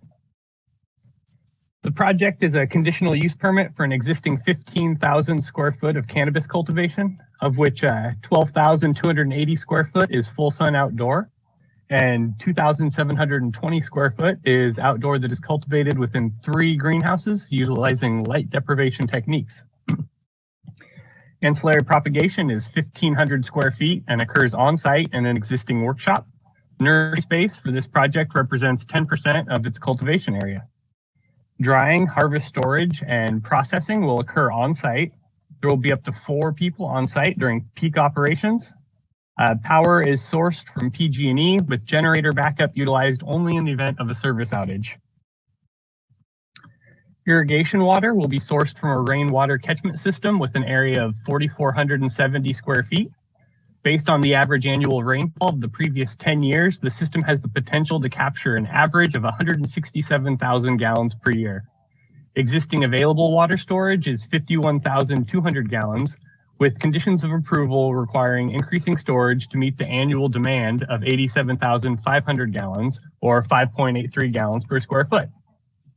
Once implemented, there will be sufficient water storage to meet the expected annual demand. Access to the site is via a driveway off Sawmill Road, a private road via Alder Point Road. A road evaluation report indicates that the roadway can accommodate the traffic generated for this project. Conditions include requiring the applicant to take steps to form a roadway maintenance association for the maintenance of Sawmill Road. Finally, this slide shows an aerial image of the cultivation areas on the subject parcel. Cultivation areas are shown in green, water storage in blue, and structures in orange. Planning staff recommends that the Planning Commission find that the Commission has considered the addendum to the mitigated negative declaration, make all the required findings for the conditional use permit, and based on evidence in the staff report, approve the Bubba's Bud Farm project subject to the recommended conditions. Thank you. Does any of the Commission have questions for Cameron? Seeing none. Thank you, Cameron. I will open this up for public comment then. Let's see if anybody has any comments on this one. Anybody wish to comment on this project? Seeing none, I'll close the public comment and bring it back to the Commission. So what are your thoughts? I like this one, Mr. Chairman. I'd like to move approval. All right, thank you, Brian. We have approval of the project. Is there a second? I'll second it. This is Peggy. All right, thank you, Peggy. Any further discussion? Seeing none, I will ask for a roll call vote, please. Peggy O'Neill, Yes. Noah Levy, Yes. Melanie McCaver, Yes. Mike Newman, Yes. Brian Mitchell, Yes. Alan Bongio, Yes. Thomas Mulder, Yes. Thank you, Laura. Motion carries unanimous. There's an algorithm, so it's never the same order twice. Ah, you're quick, Noah. Yes, like yes, yes. Mike had that idea. It was a good idea. It changes things up. Okay. Next item is item number 5. I apologize if I pronounce this wrong. The Jushi LLC conditional use permit in the Bridgeville area. And I will take a staff report, please. Good evening, Chair Bongio, members of the Planning Commission. My name is Alec Barton. I'm with Terrace and Associates, and I'll be presenting this presentation for the Najushi conditional use permit. The project is located at 2422 Bear Creek Road in the Dinsmore area. It's currently zoned forestry, recreation, and special building site with the land use designation of residential agriculture. The parcel is 40 acres in size.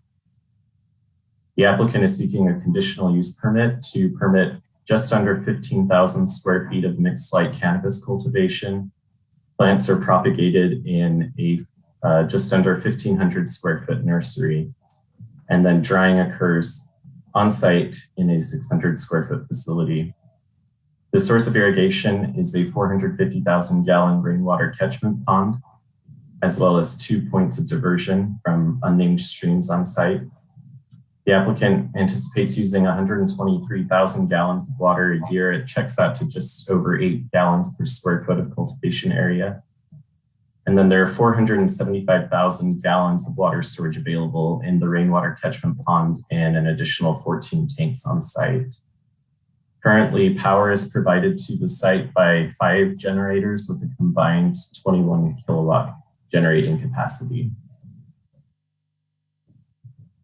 This site plan submitted by a Timberland resource consultant shows the location of the rainwater catchment pond on site, as well as cultivation areas in 4 separate locations on the site.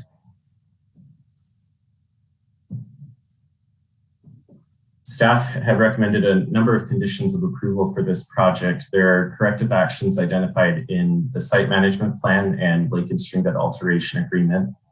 These actions include maintaining access roads, conducting regular inspections, and submitting annual reports to the North Coast Regional Water Quality Control Board. Also replacing undersized culverts, removing excess water lines, and decommissioning 2 stream crossings. There was a timberland conversion mitigation report that was prepared to address 1.1 acres of unpermitted conversion, and the recommendations of that report have been included in the staff report as well. And then there are standard conditions pertaining to access and roads, as well as the inadvertent discovery protocol. After analyzing all available documentation for this project, staff has found that the project is consistent with the impacts identified and adequately mitigated in the original mitigated negative declaration. The project as conditioned would result in no significant adverse environmental effects beyond those identified in the M&D. And it is the recommendation of staff that the Planning Commission adopt a resolution to approve this conditional use permit for just under 15,000 square feet of mixed light cannabis cultivation, known as the Najushi project. That is my presentation. I'm happy to answer any questions you may have. Thank you. Are there any questions for staff? No. Seeing none, I will open this up for public comment. Is there any public that wishes to comment on this project? Go ahead, 7108.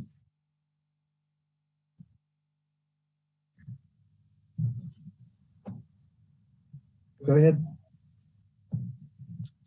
7108. Hi, can you hear me? Yes, go ahead, Don. Okay. Boy, 5 generators, that's a lot. And 2 points in diversion, are those required to forbear during the forbearance period? And yeah, the 1,488 feet of nursery is actually an expansion to what was previously existing. So the water, the generators, okay, that's all. Thanks. Thank you. Any other public that wishes to comment on this one? Seeing none, I'm going to close the public comment and bring this back to the commission. What are your thoughts?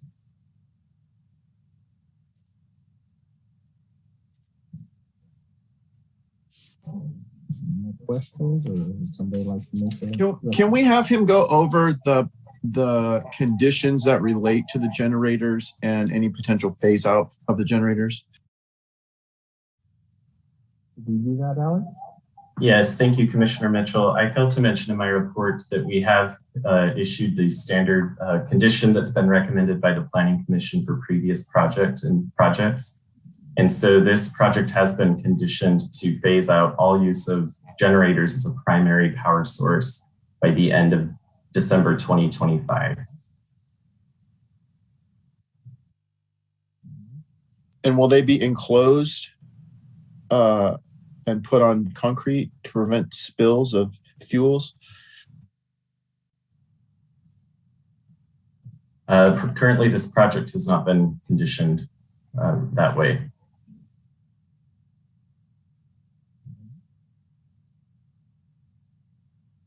I think I'd be willing to make a motion if there was other support for it with modifications of putting the generators on concrete in generator sheds. How does anyone else feel? So, Director, would you like to comment on that? I just caution there's a fine line between doing away with the generators and requiring expensive improvements to enclose them. It's entirely the commission's discretion there, but I would just bring that to your attention. Thank you. Thomas, I see you put your hand up. So I just wanted to clarify that these generators, if they're, they would have to comply with CUPA, and then also they would have to comply with the noise standards in the ordinance. Is that correct, regardless of how long they're around? That is correct. Okay, thank you for that. That's what I thought. I just wanted to make sure it was on the record. Okay. Any other questions or anything while we have Alex still here? Okay, Brian, you said you were willing to make the motion with some recommendations, so let's take a shot at that.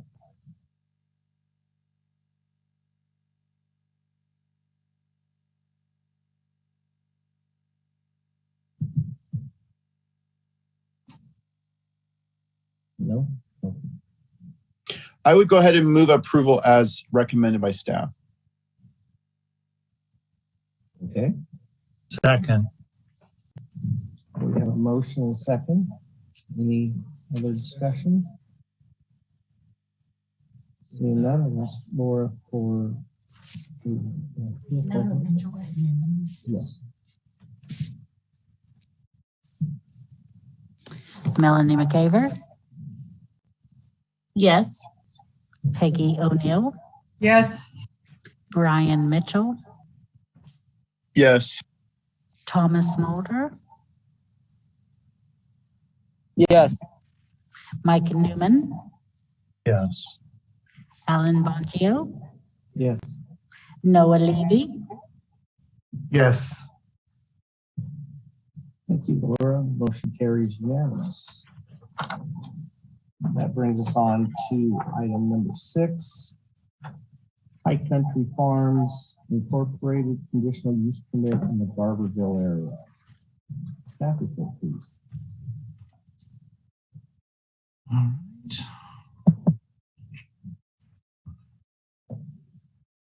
Good evening, Commissioners. This is Rodney Andel, Senior Planner, Humboldt County Planning Department. I will be presenting for High Country Farms tonight. I just need to share my screen.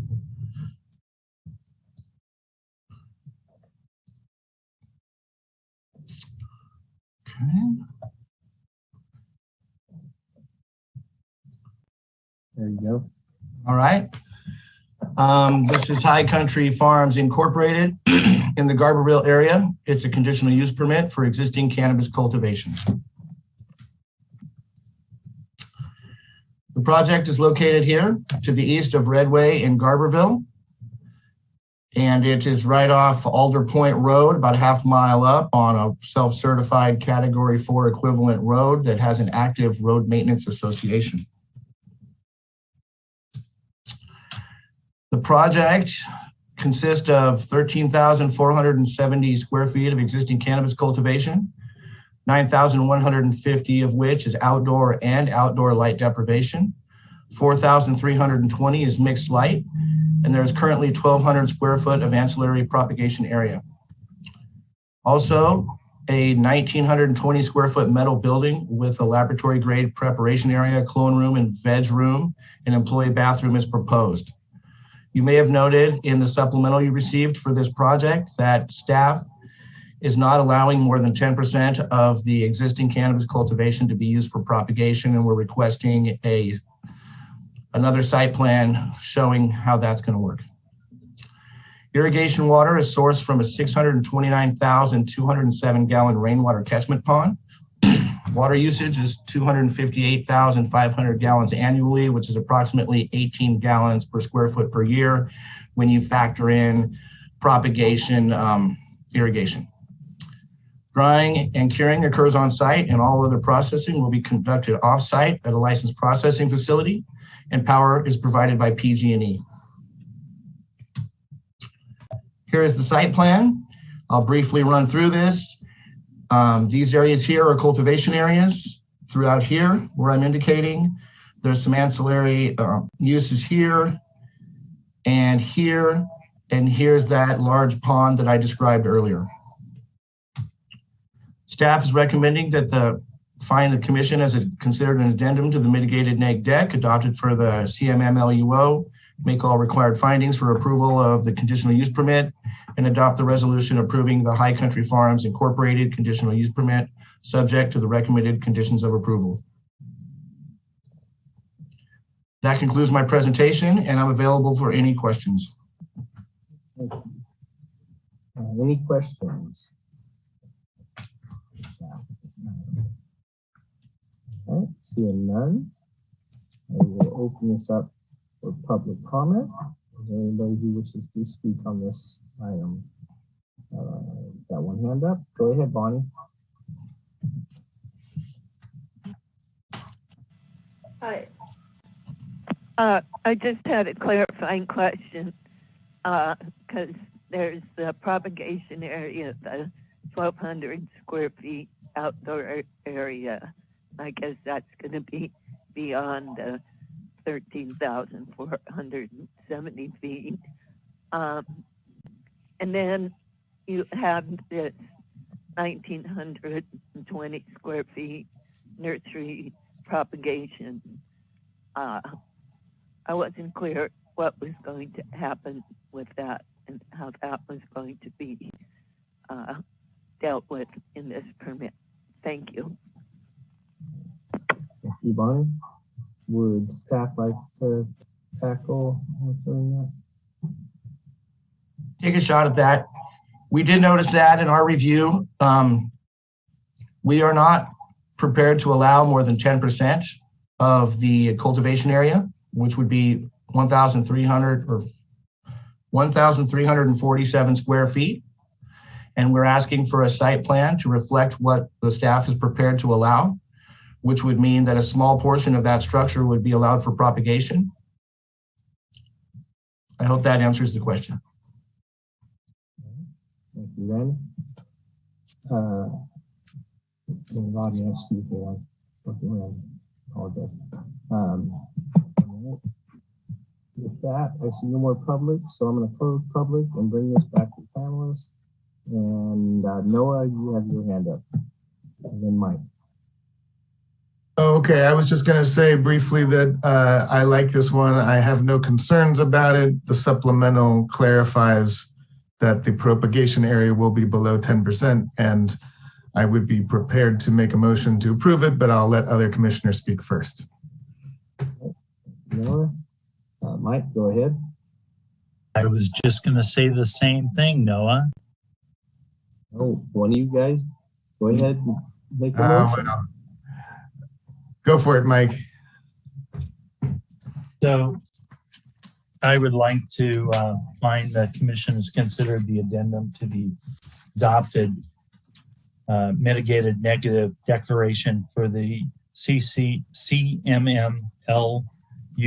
as described by section 15164 of the state of California CEQA guidelines, and make all the required findings for approval of the conditional use permit, and adopt a resolution approving the High Country Farms Inc.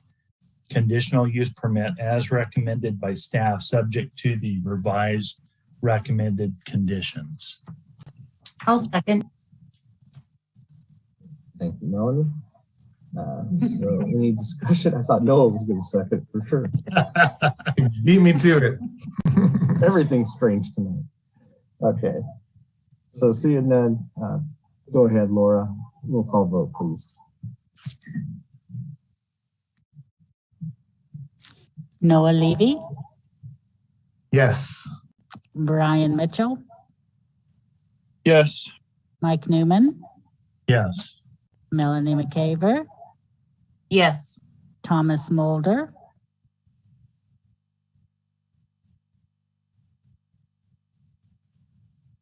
Yes, sorry, my phone. Yes, I'm voting yes. It's hard to unmute sometimes. Peggy O'Neill, Yes. Alan Bongio, Yes. Motion carries unanimous. Thank you, Laura. All right, that brings us to item number 7, Lassick Farms LLC conditional use permit in the Bloxburg area. Staff report, please.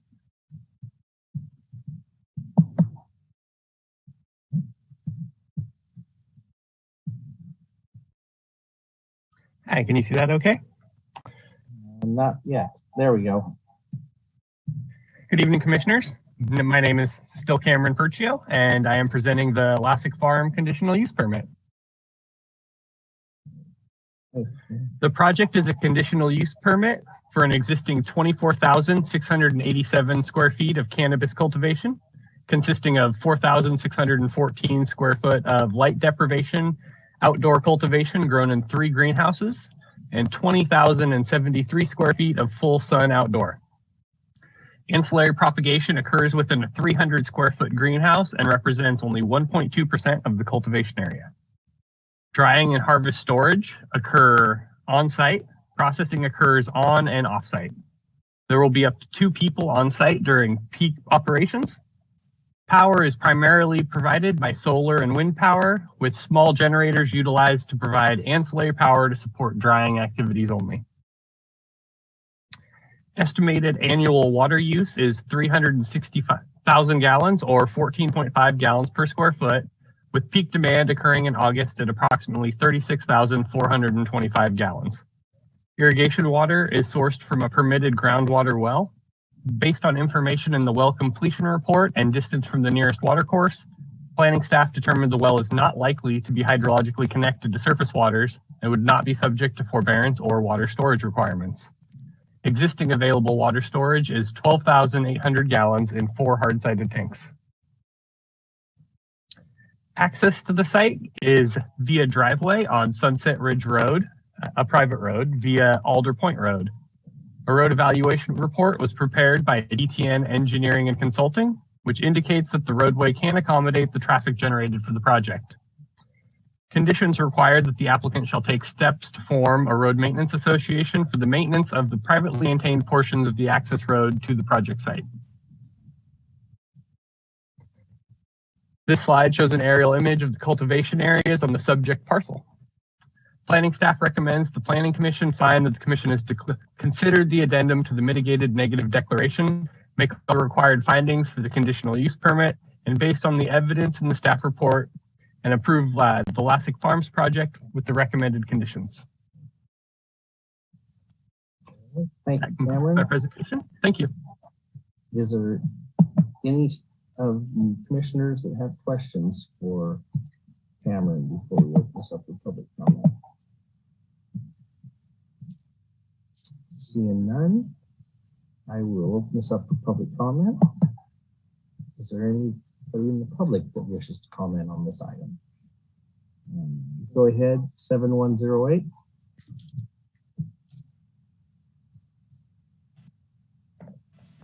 Hi. I have questions about the water because there's on page 86 of the staff report from the planning department, Megan Ryan, on July 20th of this year, said that water use was going to be 145,465 gallons with 9,500 storage. So they've added, I guess another tank for storage. But the water amount looks like it's about doubled, because now it's 360. So that's a big change over a few months, and I'm wondering about that. And this is another well in the Blocksburg area, which people may think it's not connected to anything around there, but I believe that that whole side of the mountain goes down into the main fork of the Eel River, and I'm not so convinced that staff has the knowledge to determine that it's not connected to surface waters. Everything's drying up on the surface, and just because you can't see it, thinking there's unlimited water down there when there's hardly any rain to fill it back up. This year we got 1.25 inches in April, nothing in May, nothing in June, July.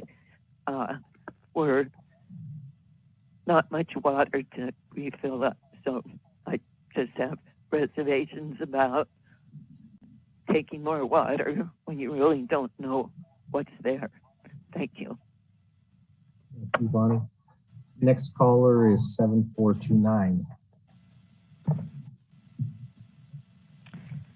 I have the same concern about the well. The geology of this area does not have the typical aquifers like of underground streams, where here we have the situation where we have fragmented rock in formations, and when you put in a well, it creates what's called a cone of depression, which then draws the water through the rock cracks to the well site. And so you may unknowingly be pulling water in that is not necessarily always having gone that way.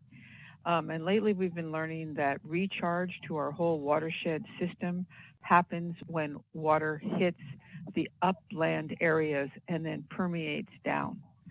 So recharge happens when you can be very, very far away from your surface water. So I think that we're in over our heads by permitting all of these wells, and could be creating a potential disaster for the future. I think to have 12,000 gallons of storage is not enough. You need to have stored water to cover the whole project. And this idea that Director Ford had on the last one with wells of having 50% is 50% less than they should have. You should have 100% stored water, just like all the other people who have to work so darn hard to store their water. Thank you. Thank you. Next caller is lacking.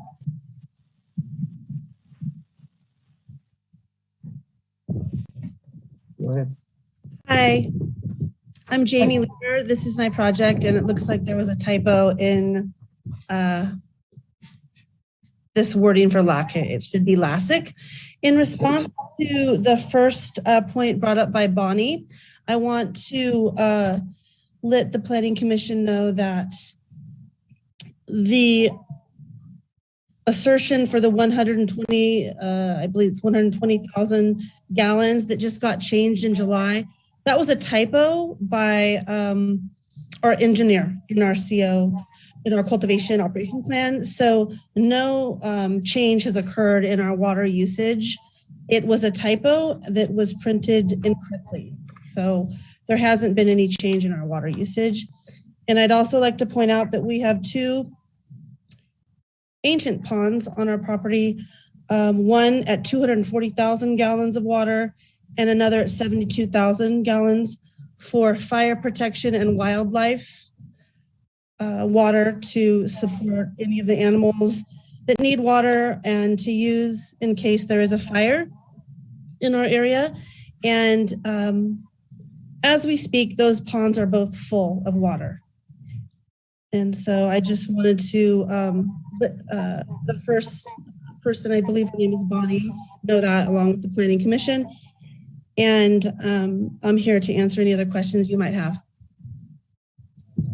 Thank you. Any other public comment on this item? With that, I will close the public comment and bring it back to the commission. And since we have the applicant, is there any questions that anybody has for her? Wow, we have her right there in the front. Would you be willing to add more water storage as a condition of approval for this project? Yes, we would. Okay. And do you think you could commit to the 50% level of your annual need in the form of water catchment or other water storage? Over time, we could put a rain catchment tank in, but as far as putting in 50% tanks to support that immediately would be a bit of a difficulty in that our water is gravity fed to our project site. And that would be something we'd have to look into as far as feasibility with our engineer and go from there. As I said, we do have 2 ponds that stay full all year round. They were not built by us. These are what's called an ancient pond system fed by springs that stay full all year round. But those aren't used for irrigation. That is used for fire emergency. And as I said, the wildlife, we're situated on top of a ridge. And as you can imagine, many animals come through and need water. So that would be something we could look into and are willing to make changes. The director has a point he'd like to make. So this is for pre-existing cultivation, and the approval will be what's called a provisional approval, which also would give the applicant 2 years to comply with conditions for improvements, or the commission could choose to do a longer time frame in order to do that. I just wanted to put that on the table in case 2 years would be something the applicant could agree to. Would that work for you, Brian, if the applicant had 2 years to get the rainwater catchment done? That would be something I could live with, yeah. Okay, and since we have the applicant here, would that work for you, applicant? Yes, that would work. All right. Yeah, that works. That was great. All right. So, Ryan, would you like to make a motion then? Because that was your concern and you seemed... I would indeed, Mr. Chairman. I would like to move that we approve this project with the recommended condition of approval that within 2 years, the applicant constructs a rainwater catchment system and water storage tanks that will hold 50% of the annual water needs of the project. Brian, is there a second to go with that? I'll second. Thank you, Mike. Any further discussion? Seeing none, I'll ask Laura for a roll call vote. Brian Mitchell, Yes. Mike Newman, Yes. Thomas Mulder, Yes. Alan Bongio, Yes. Melanie McCaver, Yes. Peggy O'Neill, Yes. Noah Levy, Yes. Thank you, Laura. Motion carries unanimous. That brings us on to item number 8. The key rolling conditional use permit in the Willow Creek area. So this is continued on the face of the agenda. There is no information attached. So it has been continued to a date uncertain on the agenda. Sorry, I didn't say that earlier. I saw it, but I didn't say it. All right. So that automatically continues then. All right. So that takes us to item number 9, the Walker Ridge Family Farm LLC conditional use permit in the Alder Point area. Take a staff report on this one.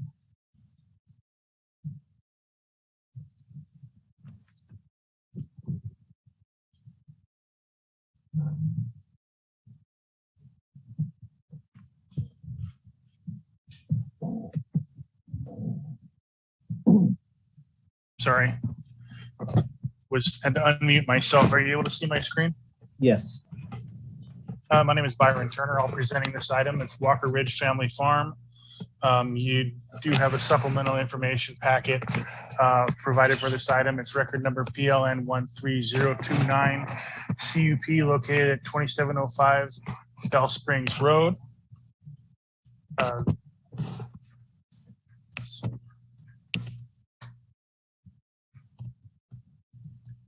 This is a conditional use permit to authorize an existing cannabis grow. There is, as stated in your supplemental packet, there is 10,000 square feet of outdoor and 2,500 square feet of mixed light in the cultivation area. Drying occurs on site. Processing it will be at a separate facility. The ancillary propagation is limited by condition of approval to 10%. Power is provided by PG&E, and there are special permits involved regarding a culvert replacement and crossing upgrades in the SMA, as well as some relocation of cultivation from within the SMA. The site is accessed off Bella's Road via Bell Springs Road to Alder Point Road. A road evaluation was conducted and determined the road is adequate for use. The site plan is provided identifying various cultivation areas, structures, and setbacks. The recommendation of staff is to find that the Planning Commission has considered the addendum to the mitigated negative declaration, make all the required findings for the conditional use permit and special permit based on the evidence in the staff report, and adopt the resolution approving the conditional use permit for the Walker Ridge Family Farm, subject to the conditions of approval. I will point out there are some additional conditions of approval regarding water, the water wells, and the water storage. I'm available for, and the water tanks. I'm available for any questions, and that concludes our presentation.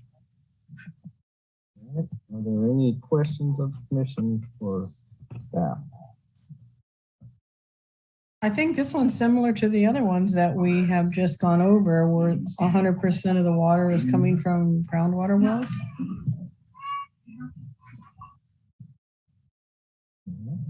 Any other? Okay, seeing none, I will open this up for public comment. And see if is there anybody who wishes to speak on this project? 7429. Go ahead. Okay, hi. What I noticed about this project was that they had an enormous amount of storage, and I really appreciate that. So they have their well, but I don't remember exactly the percentage that they have stored, but it looked like it was over 75%.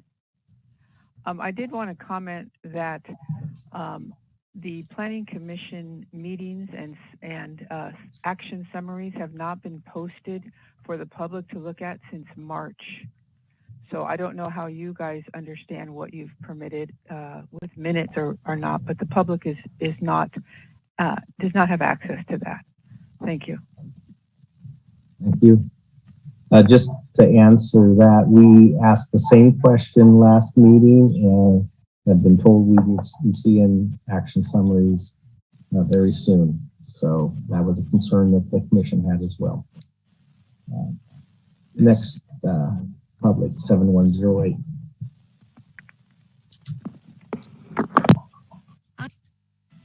Hi. I have questions also about the water, who wells, and how it's been determined that they're not hydrologically connected to surface water. And yeah, it looks like on the project description in the staff report, 248,000 gallons of water will be taken out. This is, yeah, Alder Point, Blacksburg, Terrace. It's really dry and hot that way. So here we have two more wells to add to the straw. Thank you for having previous people do some water storage. This is a really serious issue. Thank you. Thank you, Bonnie. Any other public who wish to speak on this item? Seeing none, I will close the public comment and bring it back to the commission. Any further questions, or would somebody like to make a motion on this one?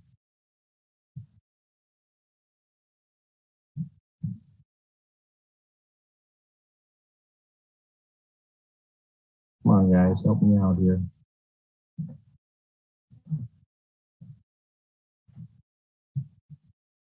How about we start voting in the normal order, but we use the algorithm to determine making the motion? It's funny. I thought the same thing on the last one. That means you're up. I think I've made enough motions for the night. I would agree with that.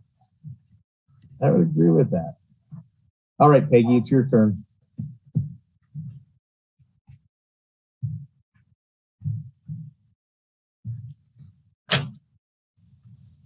Not on this one. Okay. I'm willing to make a motion if. Thank you, Noah. Sure. For the Walker Ridge Family Farm LLC, I move that we find that we have considered the addendum to the adopted mitigated negative deck for the CMM LUO as described by section 15164 of the state CEQA guidelines. Make all the required findings for approval of the conditional use permit and special permit, and adopt the resolution approving the Walker Ridge Family Farm LLC project as recommended by staff, subject to the recommended conditions. I'll second.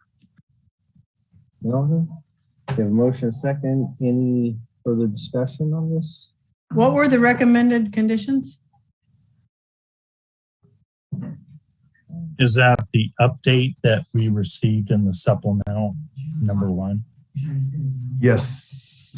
Thank you for reminding me to mention the supplemental conditions that we received. Thank you. You're welcome. So are we not requiring this one to have any water catchment?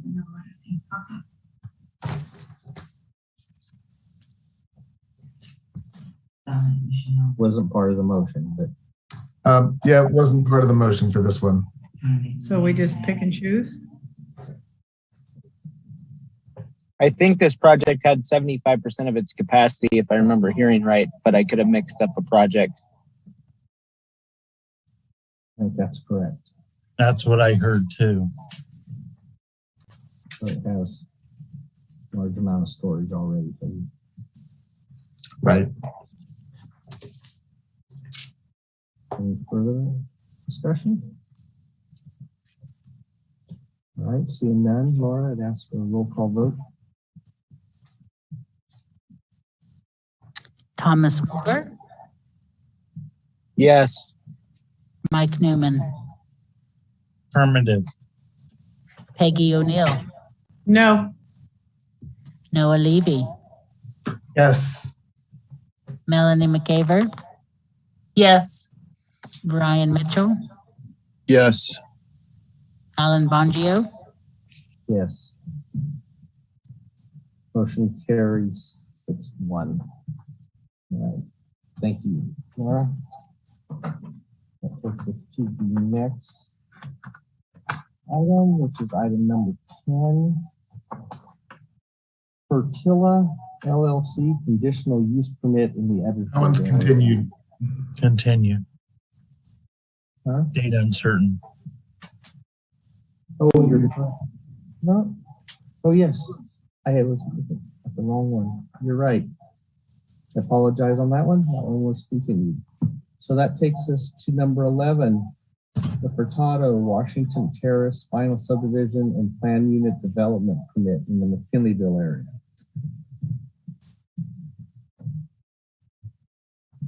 Good evening again, Chair and members of the Commission. Brian Millar with Land Logistics. I've got a brief PowerPoint here I'll walk through for the Furtado Washington Terrace subdivision project and associated PUD application number 16515. So just briefly, a quick aerial project site in Mckinleyville on the north of School Road, I should say, and on the west side of Washington Avenue, as shown on the aerial here. It's about 7.5 acres and surrounded on 3 sides by residential, single-family residential development. On the south side of the property is a lot owned by the Mckinleyville Community Services District. From our friends in Public Works, an aerial of the subdivision shown here on the infill, and here's the CS property to the south. And you can again see kind of the context of some of the area development in this part of Mckinleyville. And we'll get to in just a moment, but an offsite improvement requirement for this project under the conditions if this project is approved for sidewalk development leading down to School Road from the project site. So again, 7.6 acre project site. This would be a proposal to develop this property into 40 residential lots, parcels for single family residential development. And these lot sizes would range from about 3,700 square feet on the smaller side up to over 7,500 square feet on the larger lots. 6 of these lots, about 15%, would be made available for affordable housing development, and that's pursuant to a purchase agreement requirement between the developer and the school district who sold this as surplus lands some time back. A planned development permit's also requested that would allow a reduction on 10 of the lot sizes below the 5,000 square foot minimum and for reduced lot widths as well. And then there's also a request for an exception to the county's shading requirements on 8 of the lots, 7 of which are on the smaller parcels, the block parcels less than 5,000 square feet in size. And a copy of the map shown here, this is oriented with north to the left on the screen. Washington Avenue here at the top of the map. There would be a single point of ingress egress for the subdivision for vehicles coming off of Washington Avenue. And then the lots would be served internally by 2 cul-de-sac roadways. Some photographs of the site again from Public Works. Looking south on Washington Avenue, the project site off on the right, undeveloped site. And this would be the encroachment location for the primary driveway or roadway, I should say, serving the subdivision coming in off of the right here. And then looking north on Washington Avenue with the project property on the left-hand side, coming up from School Road. Some of the key considerations for land use for general plan and zoning consistency, the project would meet all of those the applicable standards, both in terms of density and for development. There, again, as noted through the PD, some requested exceptions or reductions in lot width and lot size on a handful of lots or 10 of the lots. Traffic and circulation considerations look at the layout of the project as well as the internal roadways, the connection that's proposed onto Washington Avenue, as well as pedestrian access. And this has to do with that access through the subdivision, and sidewalks will be provided internally, as well as a sidewalk connection heading south along Washington Avenue to connect with School Road. And then lastly, biological resources. Fish and Wildlife staff had been on site, and the applicant had prepared a couple of different botanical surveys and the like. And so that's all been considered and addressed either through conditions or project mitigations. Had a handful of neighbor concerns, either through phone calls or written comments addressing what the project might result in terms of increased traffic on Washington Avenue. Again, there's the need for a sidewalk connecting to the south to School Road. And then asking whether there would be an ability to include some water conservation measures. And we will note traffic was evaluated as part of the environmental review and also through Public Works and even the county's, the applicant's engineer, civil engineer. No significant or adverse findings were identified. There are a number of conditions of approval that would require various safety measures as well as installation of that sidewalk across the CSD property and a private property right at the corner of School Road and Washington Avenue. And then there are a couple of conditions of approval that we've recommended as well, addressing water conservation. Then with respect to fish and wildlife, again, a couple of biological assessments, surveys were prepared. No presence of any protected plants or animals were identified. There are some mitigations and conditions, though, addressing a number of issues relative to biology, including ensuring use of non-invasive plants, landscape species, some conservation measures, timing for grading of the property, as well as possible nesting surveys that might be needed. With that, the recommendation is from staff to the Planning Commission is consider the initial study and the mitigated negative declaration pursuant to the CEQA guidelines and make the required findings for approval of the subdivision and the planned development permit that would allow for approval of the Furtado Washington Terrace final subdivision map and the PUD recommended by staff and subject to the recommended conditions that are provided in your packet. And that will conclude staff presentation. Happy to answer any questions. I have a question, but it's probably directed at County Council. How far away do we have to live from a project before we have to recuse ourselves?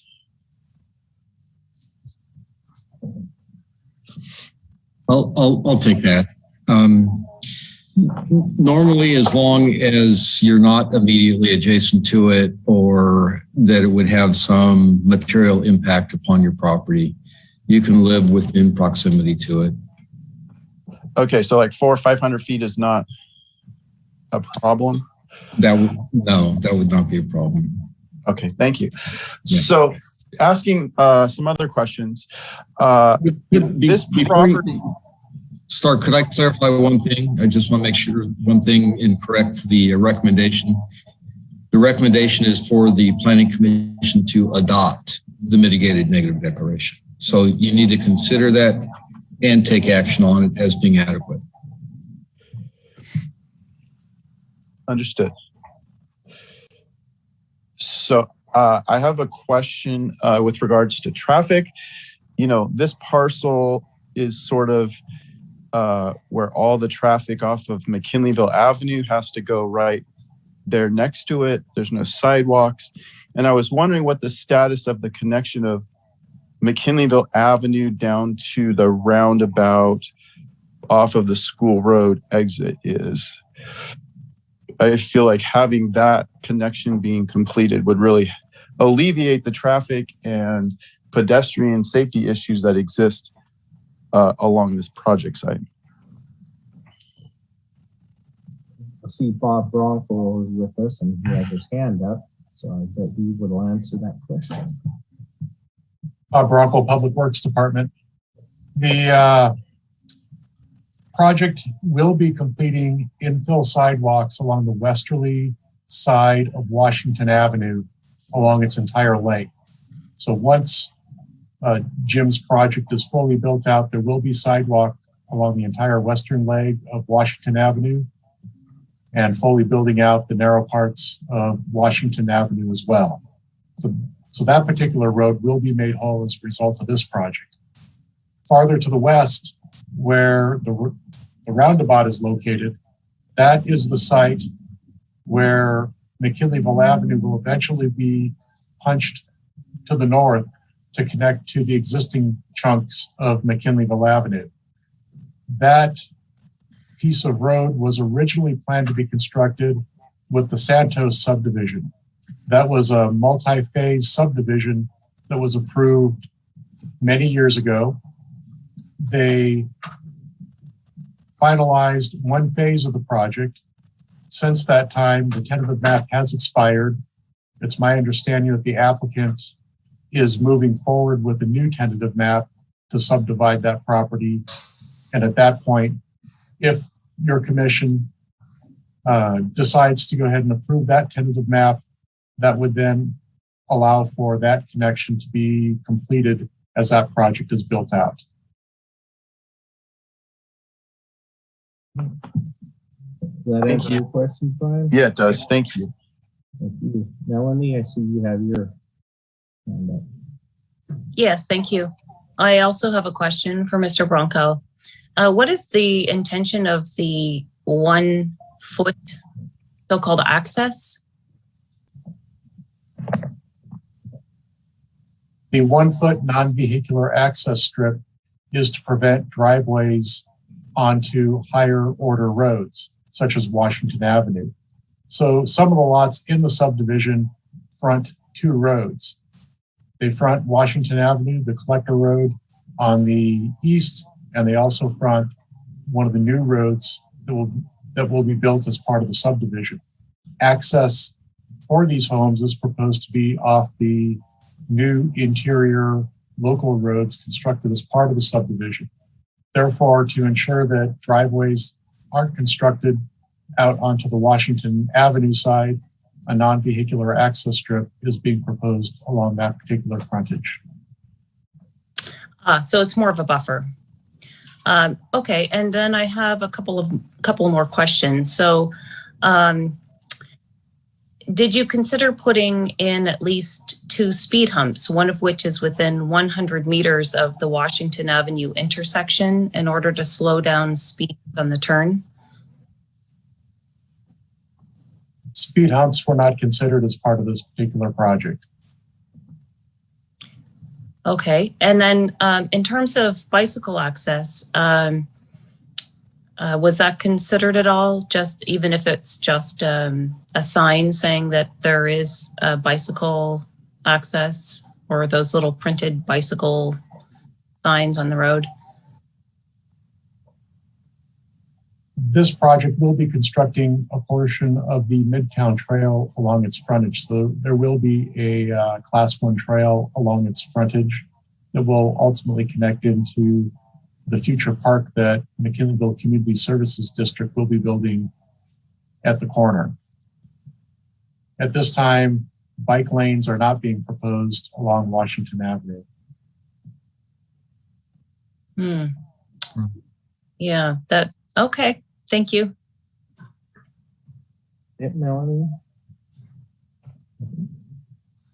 Mike Newman, you have your hand up. Yes, thank you, Chair. Mr. Bronco, I just want to make a suggestion that you change your background to get that stop sign out of there and make it a go sign. I know there's not a go sign, so maybe a different sign. Speed limit is fine, but I suggest getting that stop sign out of the background. Thank you.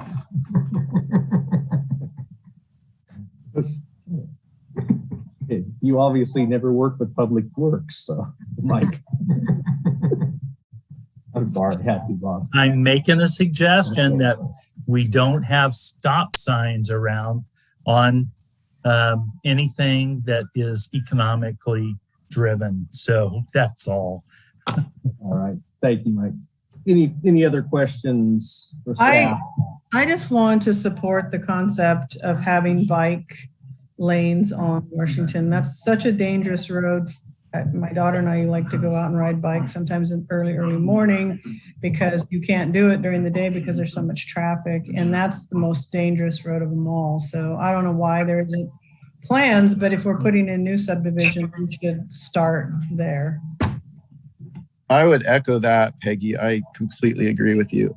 Yeah, I want to, sorry, go ahead.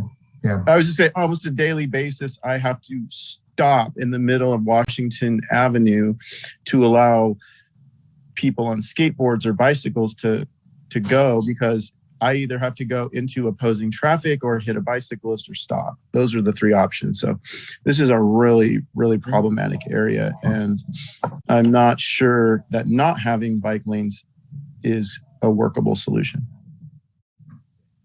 Okay, so the director would like to say something. Yeah, Mr. Blanco, could you explain the Midtown Trail and where the bike connections are and are not, please? Yes. I put go on the stop sign to make everyone happy. Very nice. Let's start with the bike lanes. the proposed bike lanes for Washington Avenue. The curb to curb width of Washington Avenue does not provide sufficient width to go ahead and install bike lanes without removing parking on one side of the road. So therefore, in the future, should a bike lane be considered for Washington Avenue, it will require that the Board of Supervisors remove parking from one side of the road, and that would free up enough space on the road then to be able to go ahead and add in the bike lanes. So that's one of the challenges with getting bike lanes added into Washington Avenue at this time. In addition, there is a small segment of the road on the east side of Washington Avenue that is not fully built out and would not have a wide enough shoulder to accommodate a class 2 bike lane at this time. So there's a certain amount of offsite improvement work that would need to be done for additional shoulder on the east side, combined with the Board of Supervisors establishing a no parking zone along one side of Washington Avenue. I can tell you from many public hearings involving the Board of Supervisors and parking, it's a very contentious issue. So care should be given if a condition of approval were to be added to the project to require such a thing, because the board may be reluctant to adopt no parking on that particular street. Secondarily, the Midtown Trail was constructed through another Furtado project located just to the north of this project. That's the Central Estates project. And it went ahead and created the connection of the Midtown Trail down to Washington Avenue. A crosswalk was installed at Washington Avenue that gets people across to the west side of Washington. And then as soon as they reach this proposed project, the Midtown Trail will then resume as a class 1 trail next to the road until it reaches the MCSD parcel. And that would be the final termination point for the Midtown Trail. So we will be constructing another chunk of it. Obviously, because of the existing development to the north, part of the Midtown Trail is on the existing sidewalk network, which is 5-foot wide sidewalks that are curb adjacent. But once you get past that pinch point, there is class 1 trail in the Central Estates project area. There will be the class 1 trail within this project that's being considered tonight. Thank you, Bob. Any other questions for staff before we open this up for public comment? Seeing none, I will open this up for public comment. Call in and say bike trail. All right. I'm a Humboldt County teenager, and I strongly feel For there's some reason, it's not letting me go to attendees. There we go. Finally did. So the first, Jim Furtado is the first caller, but I'm going to ask him to wait and let the other two callers speak first, and then he may be able to answer their questions. So I'm going to ask Jane to go next. the total bike guy. Melanie, we can hear you talking. I'm not sure. Okay, can you hear me now? Yes, go ahead. Okay, well, my concern is regarding the landscaping and water use. You know, being that our climate's getting drier and warmer, you know, we're already in a drought emergency. So I strongly encourage you to address residential water use. For instance, can you mandate drought-resistant landscaping in new housing developments? For instance, you know, like no lawns in the front yards, just xeriscape. I think that would be really smart and would be the responsible thing to do. Thank you. Thank you. Next caller would be Robin.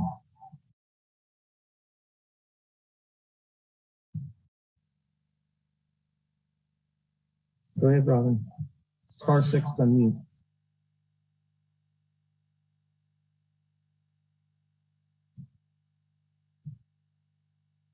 Okay, Robin seems to be gone, so Jim Furtado.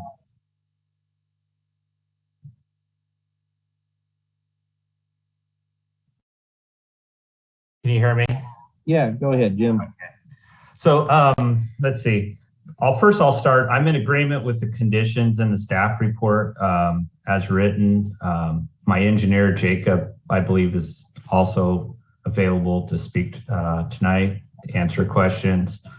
The planned unit development application that he wrote out describes what the project, what we need to make the project work. The project does comply with the Mckinleyville Community Plan, the Humboldt County General Plan, the housing element, all the state laws. I have a long track record of building quality projects. The one, I'll try to answer the questions that I've heard as far as the bike lane. I don't know if everybody's aware, but I know Bob said that there's the Midtown Trail. That's like a 10-foot sidewalk area that's in front instead of a normal like 5-foot. So it's wider. I think that's part of the Mckinleyville Community Plan. If that was reduced, that width, potentially you could still get a bike lane. I don't know what the right width is. Bob could answer that, and possibly have parking if the sidewalk was reduced. As far as like water use, I have to comply state regulations. All new construction complies with the Green Building Code. So each building permit, and that is continuing to change every 2-3 years. So the state regs are really tight on, and that's what Humboldt County enforces on water use. I do want to be able to have the lots are, some of the lots are smaller. They're not going to have a lot of lawn, but people do like that have animals like to have a little bit, some grass. So you don't want the project to be conditioned with no grass. And I can answer any questions. And like I said, Jacob's available if there's anybody else that has questions. All right. Stay with us, Jim. There's a couple other callers that have come on behind you, but there may be some questions that you can rebuttal and then maybe from the commission as well. So if you stay with us, I appreciate it. Next caller is Robin. Hi there, Robin Bailey, and I am a local realtor. I also live in Central Estates, and I can vouch for Jim's homes. I've never met him, but I'm very happy in my home. Just wanted to remind you all that I'm sure you already know this, of course, of our housing shortage. 2 years ago, we had about 360 homes for sale in the entire county, single family homes. And today we have 187 homes. We are in desperate need of additional homes, and I'm totally supportive of this project. Thank you, Robin. Next caller is Holly Carter.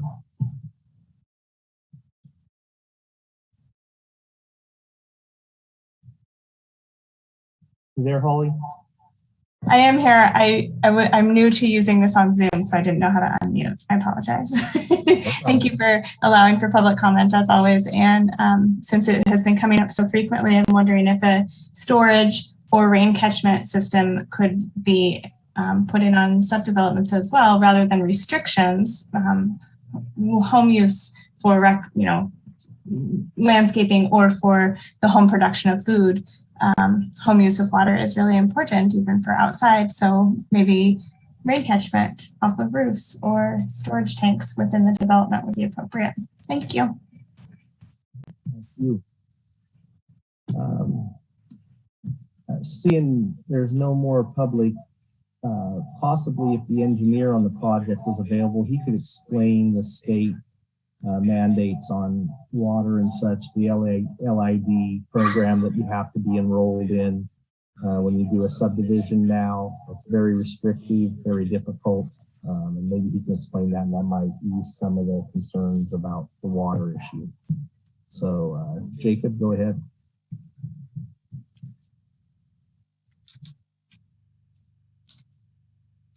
Are you there? You're unmuted, but no, we're not hearing you, Jacob.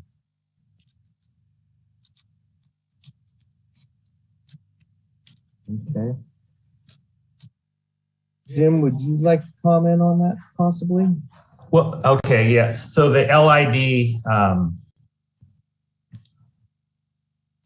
the LID is in place. That went in July 1st, 2016.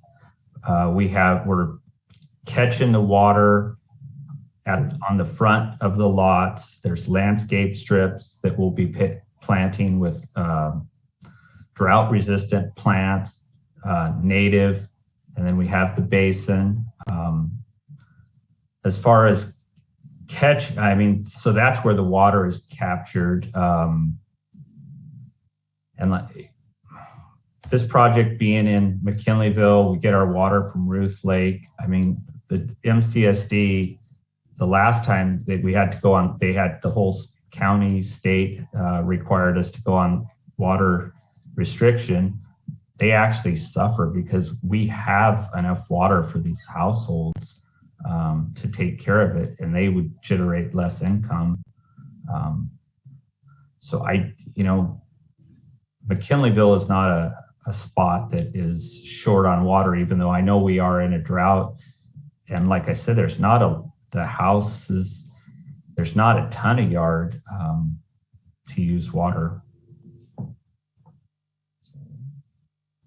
Bob, I see you have your hand up. Thank you, Jim. Bob Bronco has his hand up. The proposed project has a stormwater detention basin that's proposed to be constructed on site. The basin has a natural ground bottom to it, which allows for the percolation of water to recharge the groundwater in the area. So the project does provide for the capture of rainwater through the stormwater detention system and allows for that natural percolation to go ahead and occur. Thank you, Bob. All right, with that, I'm going to bring this back to the commission. Is there any further questions the commission has? Mike Newman, go ahead. Well, I don't have a question. I just want to make a comment that we are in a dire need of housing, and that is so important in our area to further get residential housing in the area as much as possible. And this looks like a good development to further that requirement.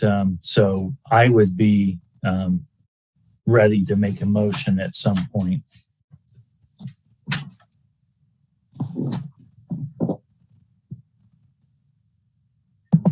Thank you, Mike.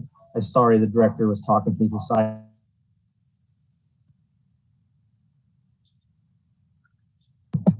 Melanie, go ahead. Thank you. First of all, I apologize. I was talking to my 14-year-old avid cyclist son and Jeff. But I will say that I too am in favor of housing projects. I think it's a good project. Some of the comments suggested that make the sidewalk wider and decrease the vegetation strip. I don't think that's necessary. I'm not in favor of that.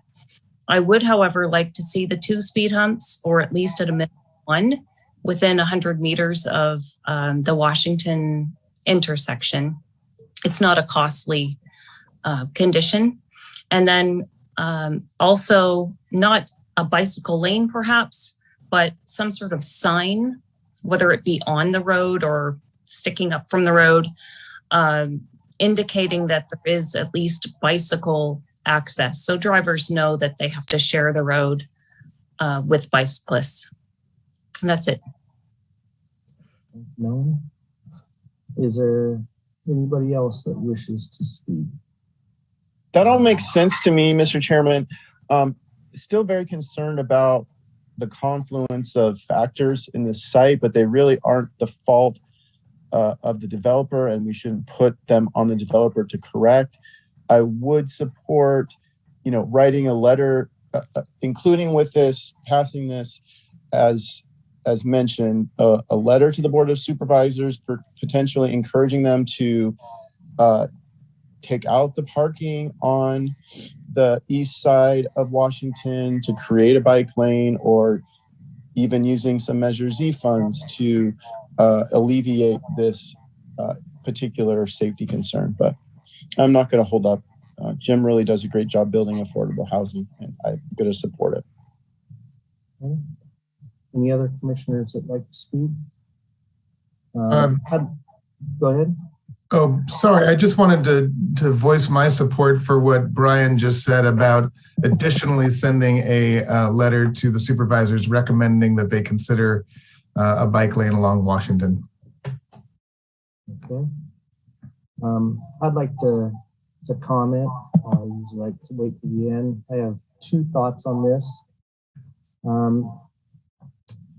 If my memory is good, I think the last subdivision we approved was well over 4 years ago, maybe even 6 years ago.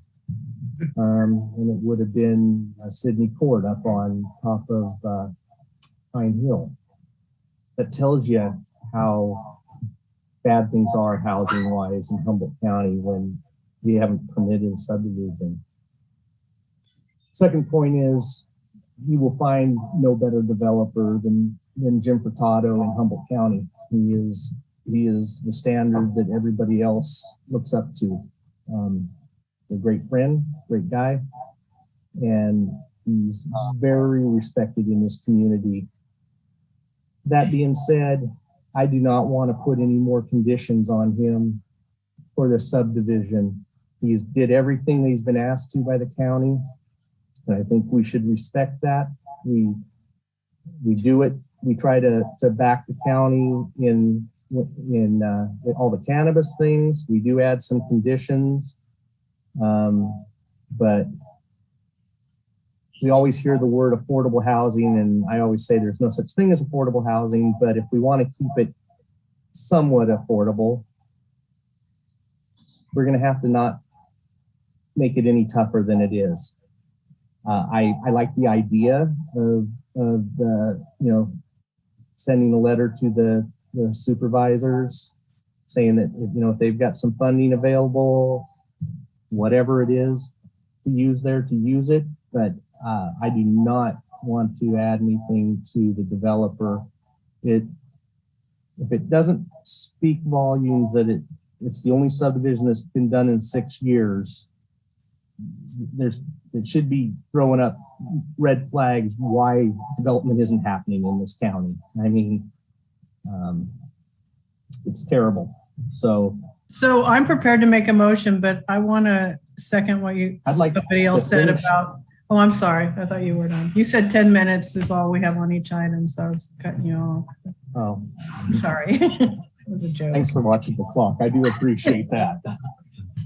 I'm trying to do my best. I'll wrap it up and just say I would hope that we don't put any more conditions on anybody. I also see some other hands up. So go ahead, Peggy, if you'd like to make a motion. Make a motion, you can, but I'm going to open up for discussion after your motion. Okay, well, I'll make the motion, but I wanted to also emphasize that, Mckinleyville has had a lot of development. I support this project, but I think that the county should pay more attention to us when it comes to our roads and our bikeways, because, we deserve it.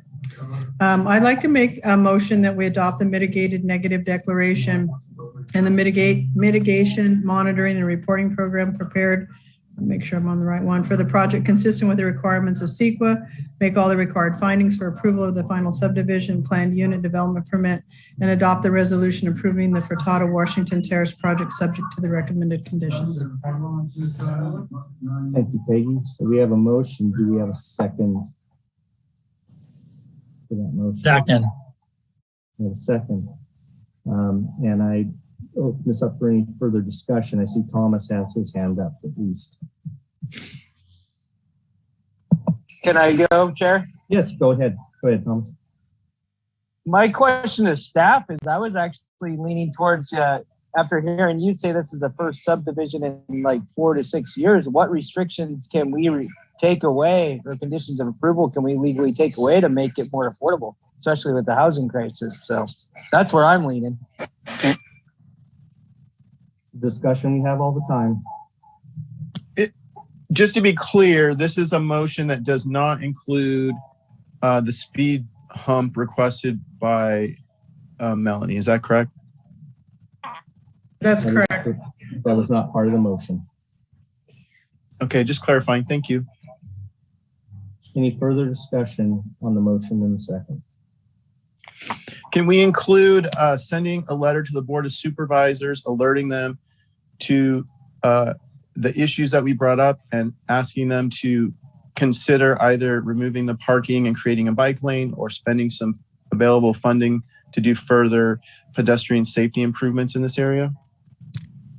Well, I would leave that one up to the director, but I think we have the right to ask that.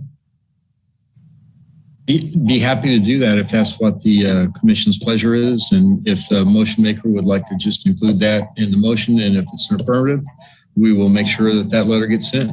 I'll include that in the motion. And we include the speed near the Washington Avenue intersection.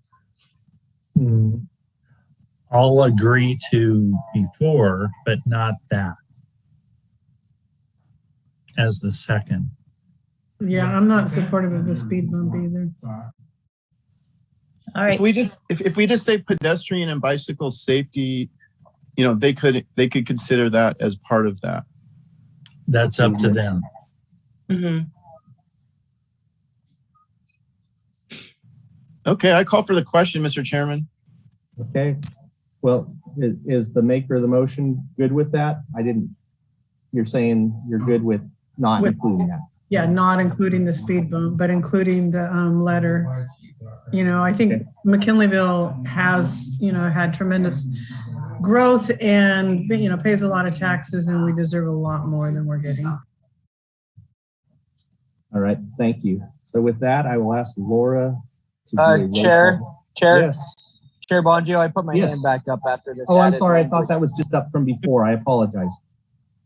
So as a resident of the most, I don't know how I'd politically correct this, but Southern Humboldt that is seeing the least amount of road money, I have a hard problem of including any language about Measure Z funding or anything like that, unless we're talking about a county as a whole. I think it's very discriminatory. So I'm going to support the subdivision, but I do not support the letter one bit at all. Okay. For purposes of clarity, it would be good to separate the letter from the Okay. So that is a good idea. I think that's the right way to do it. So if it was okay with the motion maker and the second, we are going to remove the stipulation of a letter, and we'll make a second motion after we get done voting on the subdivision to send a letter to the supervisor. And that's fine, but I think it's really short-sighted to, you know, pit one community against another. But there's a lot of ways you can fund these projects. I ran a transportation program for, you know, I've also built low-income housing. I know it costs, you know, a lot of money to build affordable housing, but there's been a lot of growth, a lot more than in Southern Humboldt in Mckinleyville. So I don't have a problem separating, but I still think that I would like to see that letter happen. Okay. As a representative of the area. Are you okay as the maker of the motion to remove that from your motion? Yeah, yes, I am. I was going to say, maybe one way to resolve this is just remove the reference to Measure Z. Just have the board look at pedestrian and bicycle safety, period. Right, and I never said Measure Z anyway. I don't care where the funds come from. There's lots of sources of funding available for, you know, pedestrians and bikeways. You just have to go after it. And maybe sometimes it's the community that has to do that because the county doesn't have people to go after the funds. But we got 10 minutes, so I'm going to shut up. I'm in agreement with that. I think it's more proper, and plus they'll get the minutes from this meeting. And as the seconder, I'll agree to removing the reference to Measure Z funds. As a prior commissioner on Measure Z, there's a lot of funding requests there. So the supervisors can find out where they want to get their funds from. All right. Now we're going to have a vote on the Furtado subdivision. So we have a motion and a second, and I'm going to ask Laura for a roll call vote. Mike Newman, Yes. Melanie McCaver, Yes. Noah Levy, Yes. Thomas Mulder, Yeah. Peggy O'Neill, Yes. Brian Mitchell, Yes. Alan Bongio, Yes. Motion carries unanimous. Now, would somebody like to make a motion? Or The letter was left in the motion without a reference to Measure Z. okay, good enough. Good enough. Thank you, everyone. Sorry that got a little confusing there. So great. All right, that brings us to item number 12, which is our last item, and it's the BFCCF LLC modification to conditional use permit in the White Corn area. Let's take a quick staff report. Thank you, Chair Bongio. I'm in the process of sharing my screen. Can you see my screen? Yeah, but it's blank. There it is. Okay. Good evening, Commissioners. My name is Steven Santos, presenting the BFCCF LLC modification to an approved conditional use permit. The project is located approximately 2 miles northwest of Bryceland. The originally approved conditional use permit was approved in September of 2019.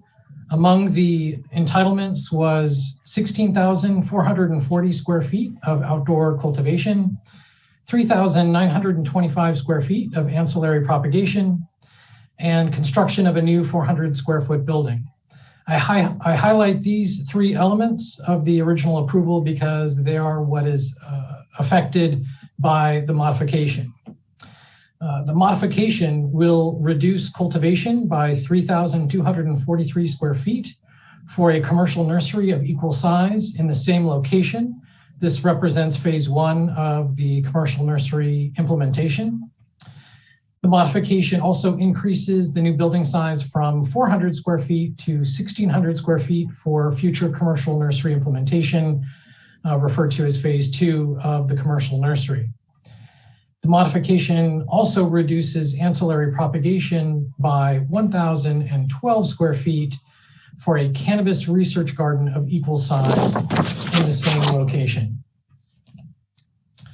At full implementation, the project as modified with the original approval will include outdoor cultivation, ancillary propagation, a commercial nursery, a cannabis research garden, and a building for processing, with the various sizes represented on the slide. The water budget and water source remain the same. The water budget is 90,500 gallons a year.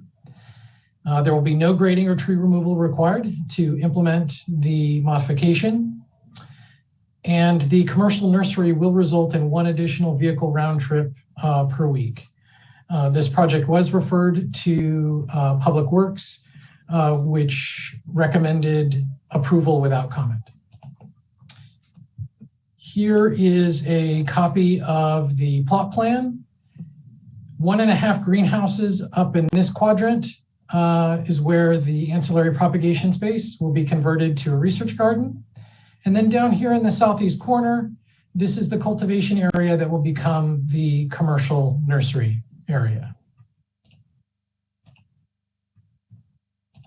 Staff's recommendation is the Commission consider the addendum to the adopted environmental impact report, make all of the required findings for approval, and adopt the resolution approving the BF CCF LLC conditional use permit modification subject to conditions of approval.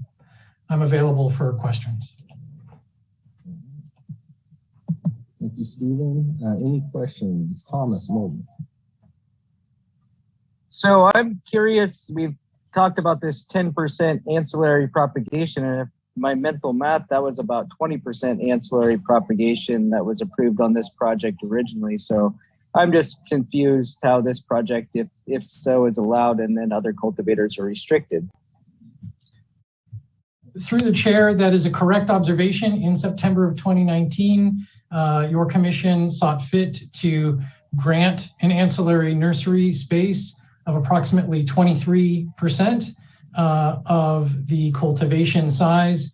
As modified, the proportion gets reduced slightly to about 22%, but the original entitlement in the overall the proportion between propagation and cultivation does stay intact with this modification.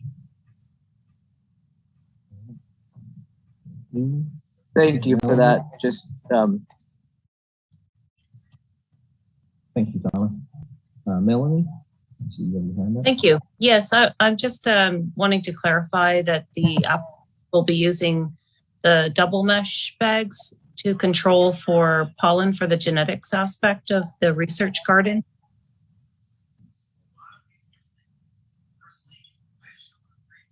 I believe the applicant is in attendance, and I will defer to the applicant to answer that technical question.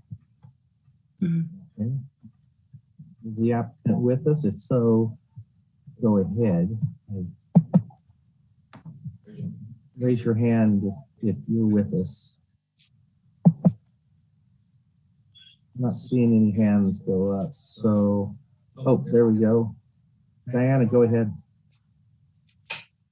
Hi, Diana's had to leave the office due to a fire, but my name is Elmer Stowell, and I've been working with Diana for some time now on this project.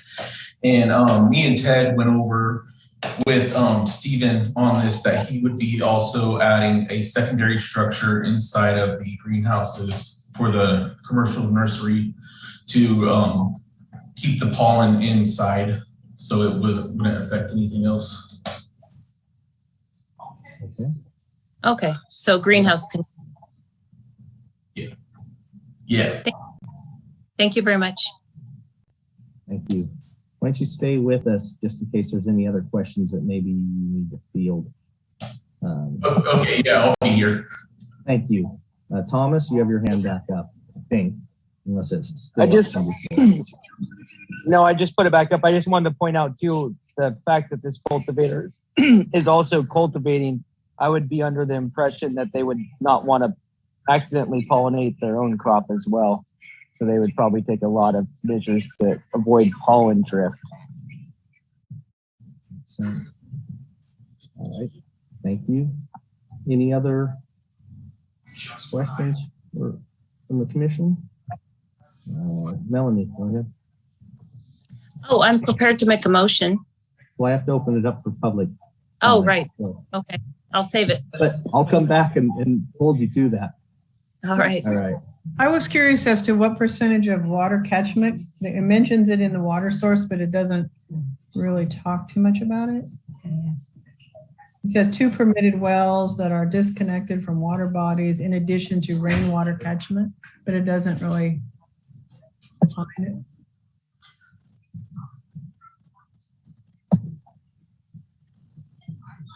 The original staff report for the conditional use permit that was approved in 2019 describes that rainwater catchment primarily comes from the roof of the 2,500 square foot building. It does not provide a parsed water budget, but the impression is that the 2 wells provide the primary irrigation source, and that rainwater catchment is supplements the water source. And Melanie, I see your hand up again. No, still lower it. Okay. Thank you. All right. Seeing no other hands up, I'm going to open this up for public comment. If there's anybody who wishes to speak on this project. 7108, go ahead.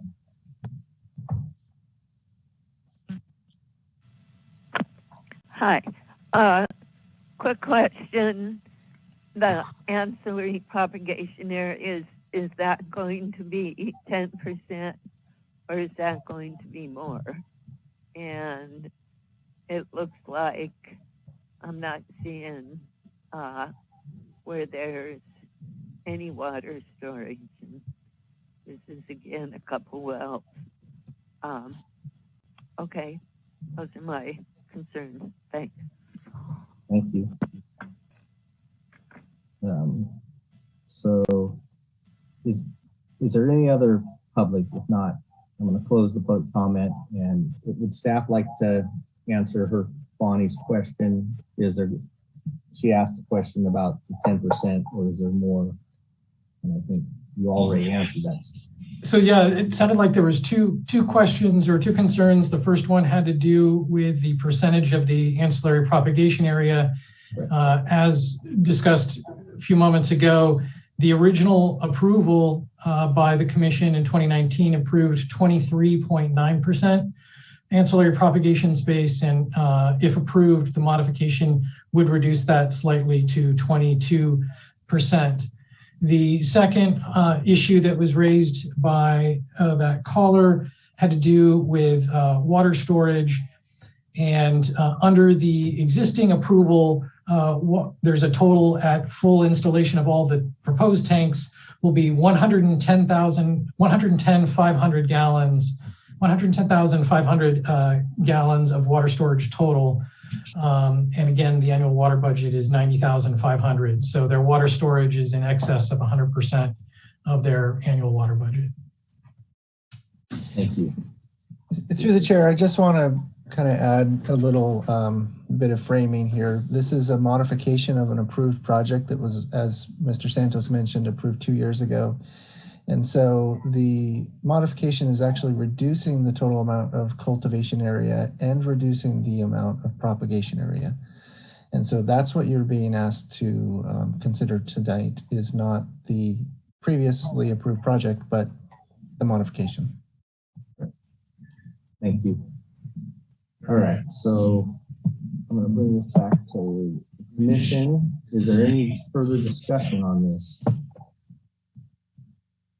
All right, seeing none, I'm going to put Melanie on the spot and make her make that motion. So I would like to motion that we, the Planning Commission, have considered an addendum to an FEIR pursuant to previously adopted FEIR pursuant to section 15164 of the CEQA guidelines, make all of the required findings for approval of the modified conditional use permit, and adopt the resolution approving the proposed BFCCF project subject to the recommended conditions. I'll second that. There was a second. Any further discussion? Seeing none, Laura, I will ask you for a roll call vote. Thomas Mulder,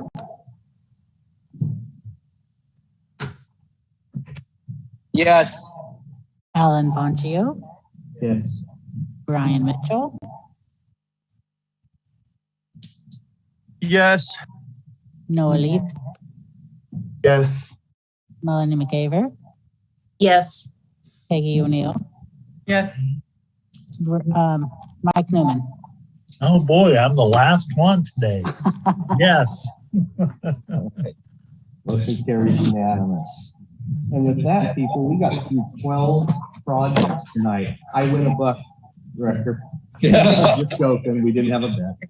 Yeah, I just want to compliment you, Mr. Chairman, on getting us through that long agenda very smoothly.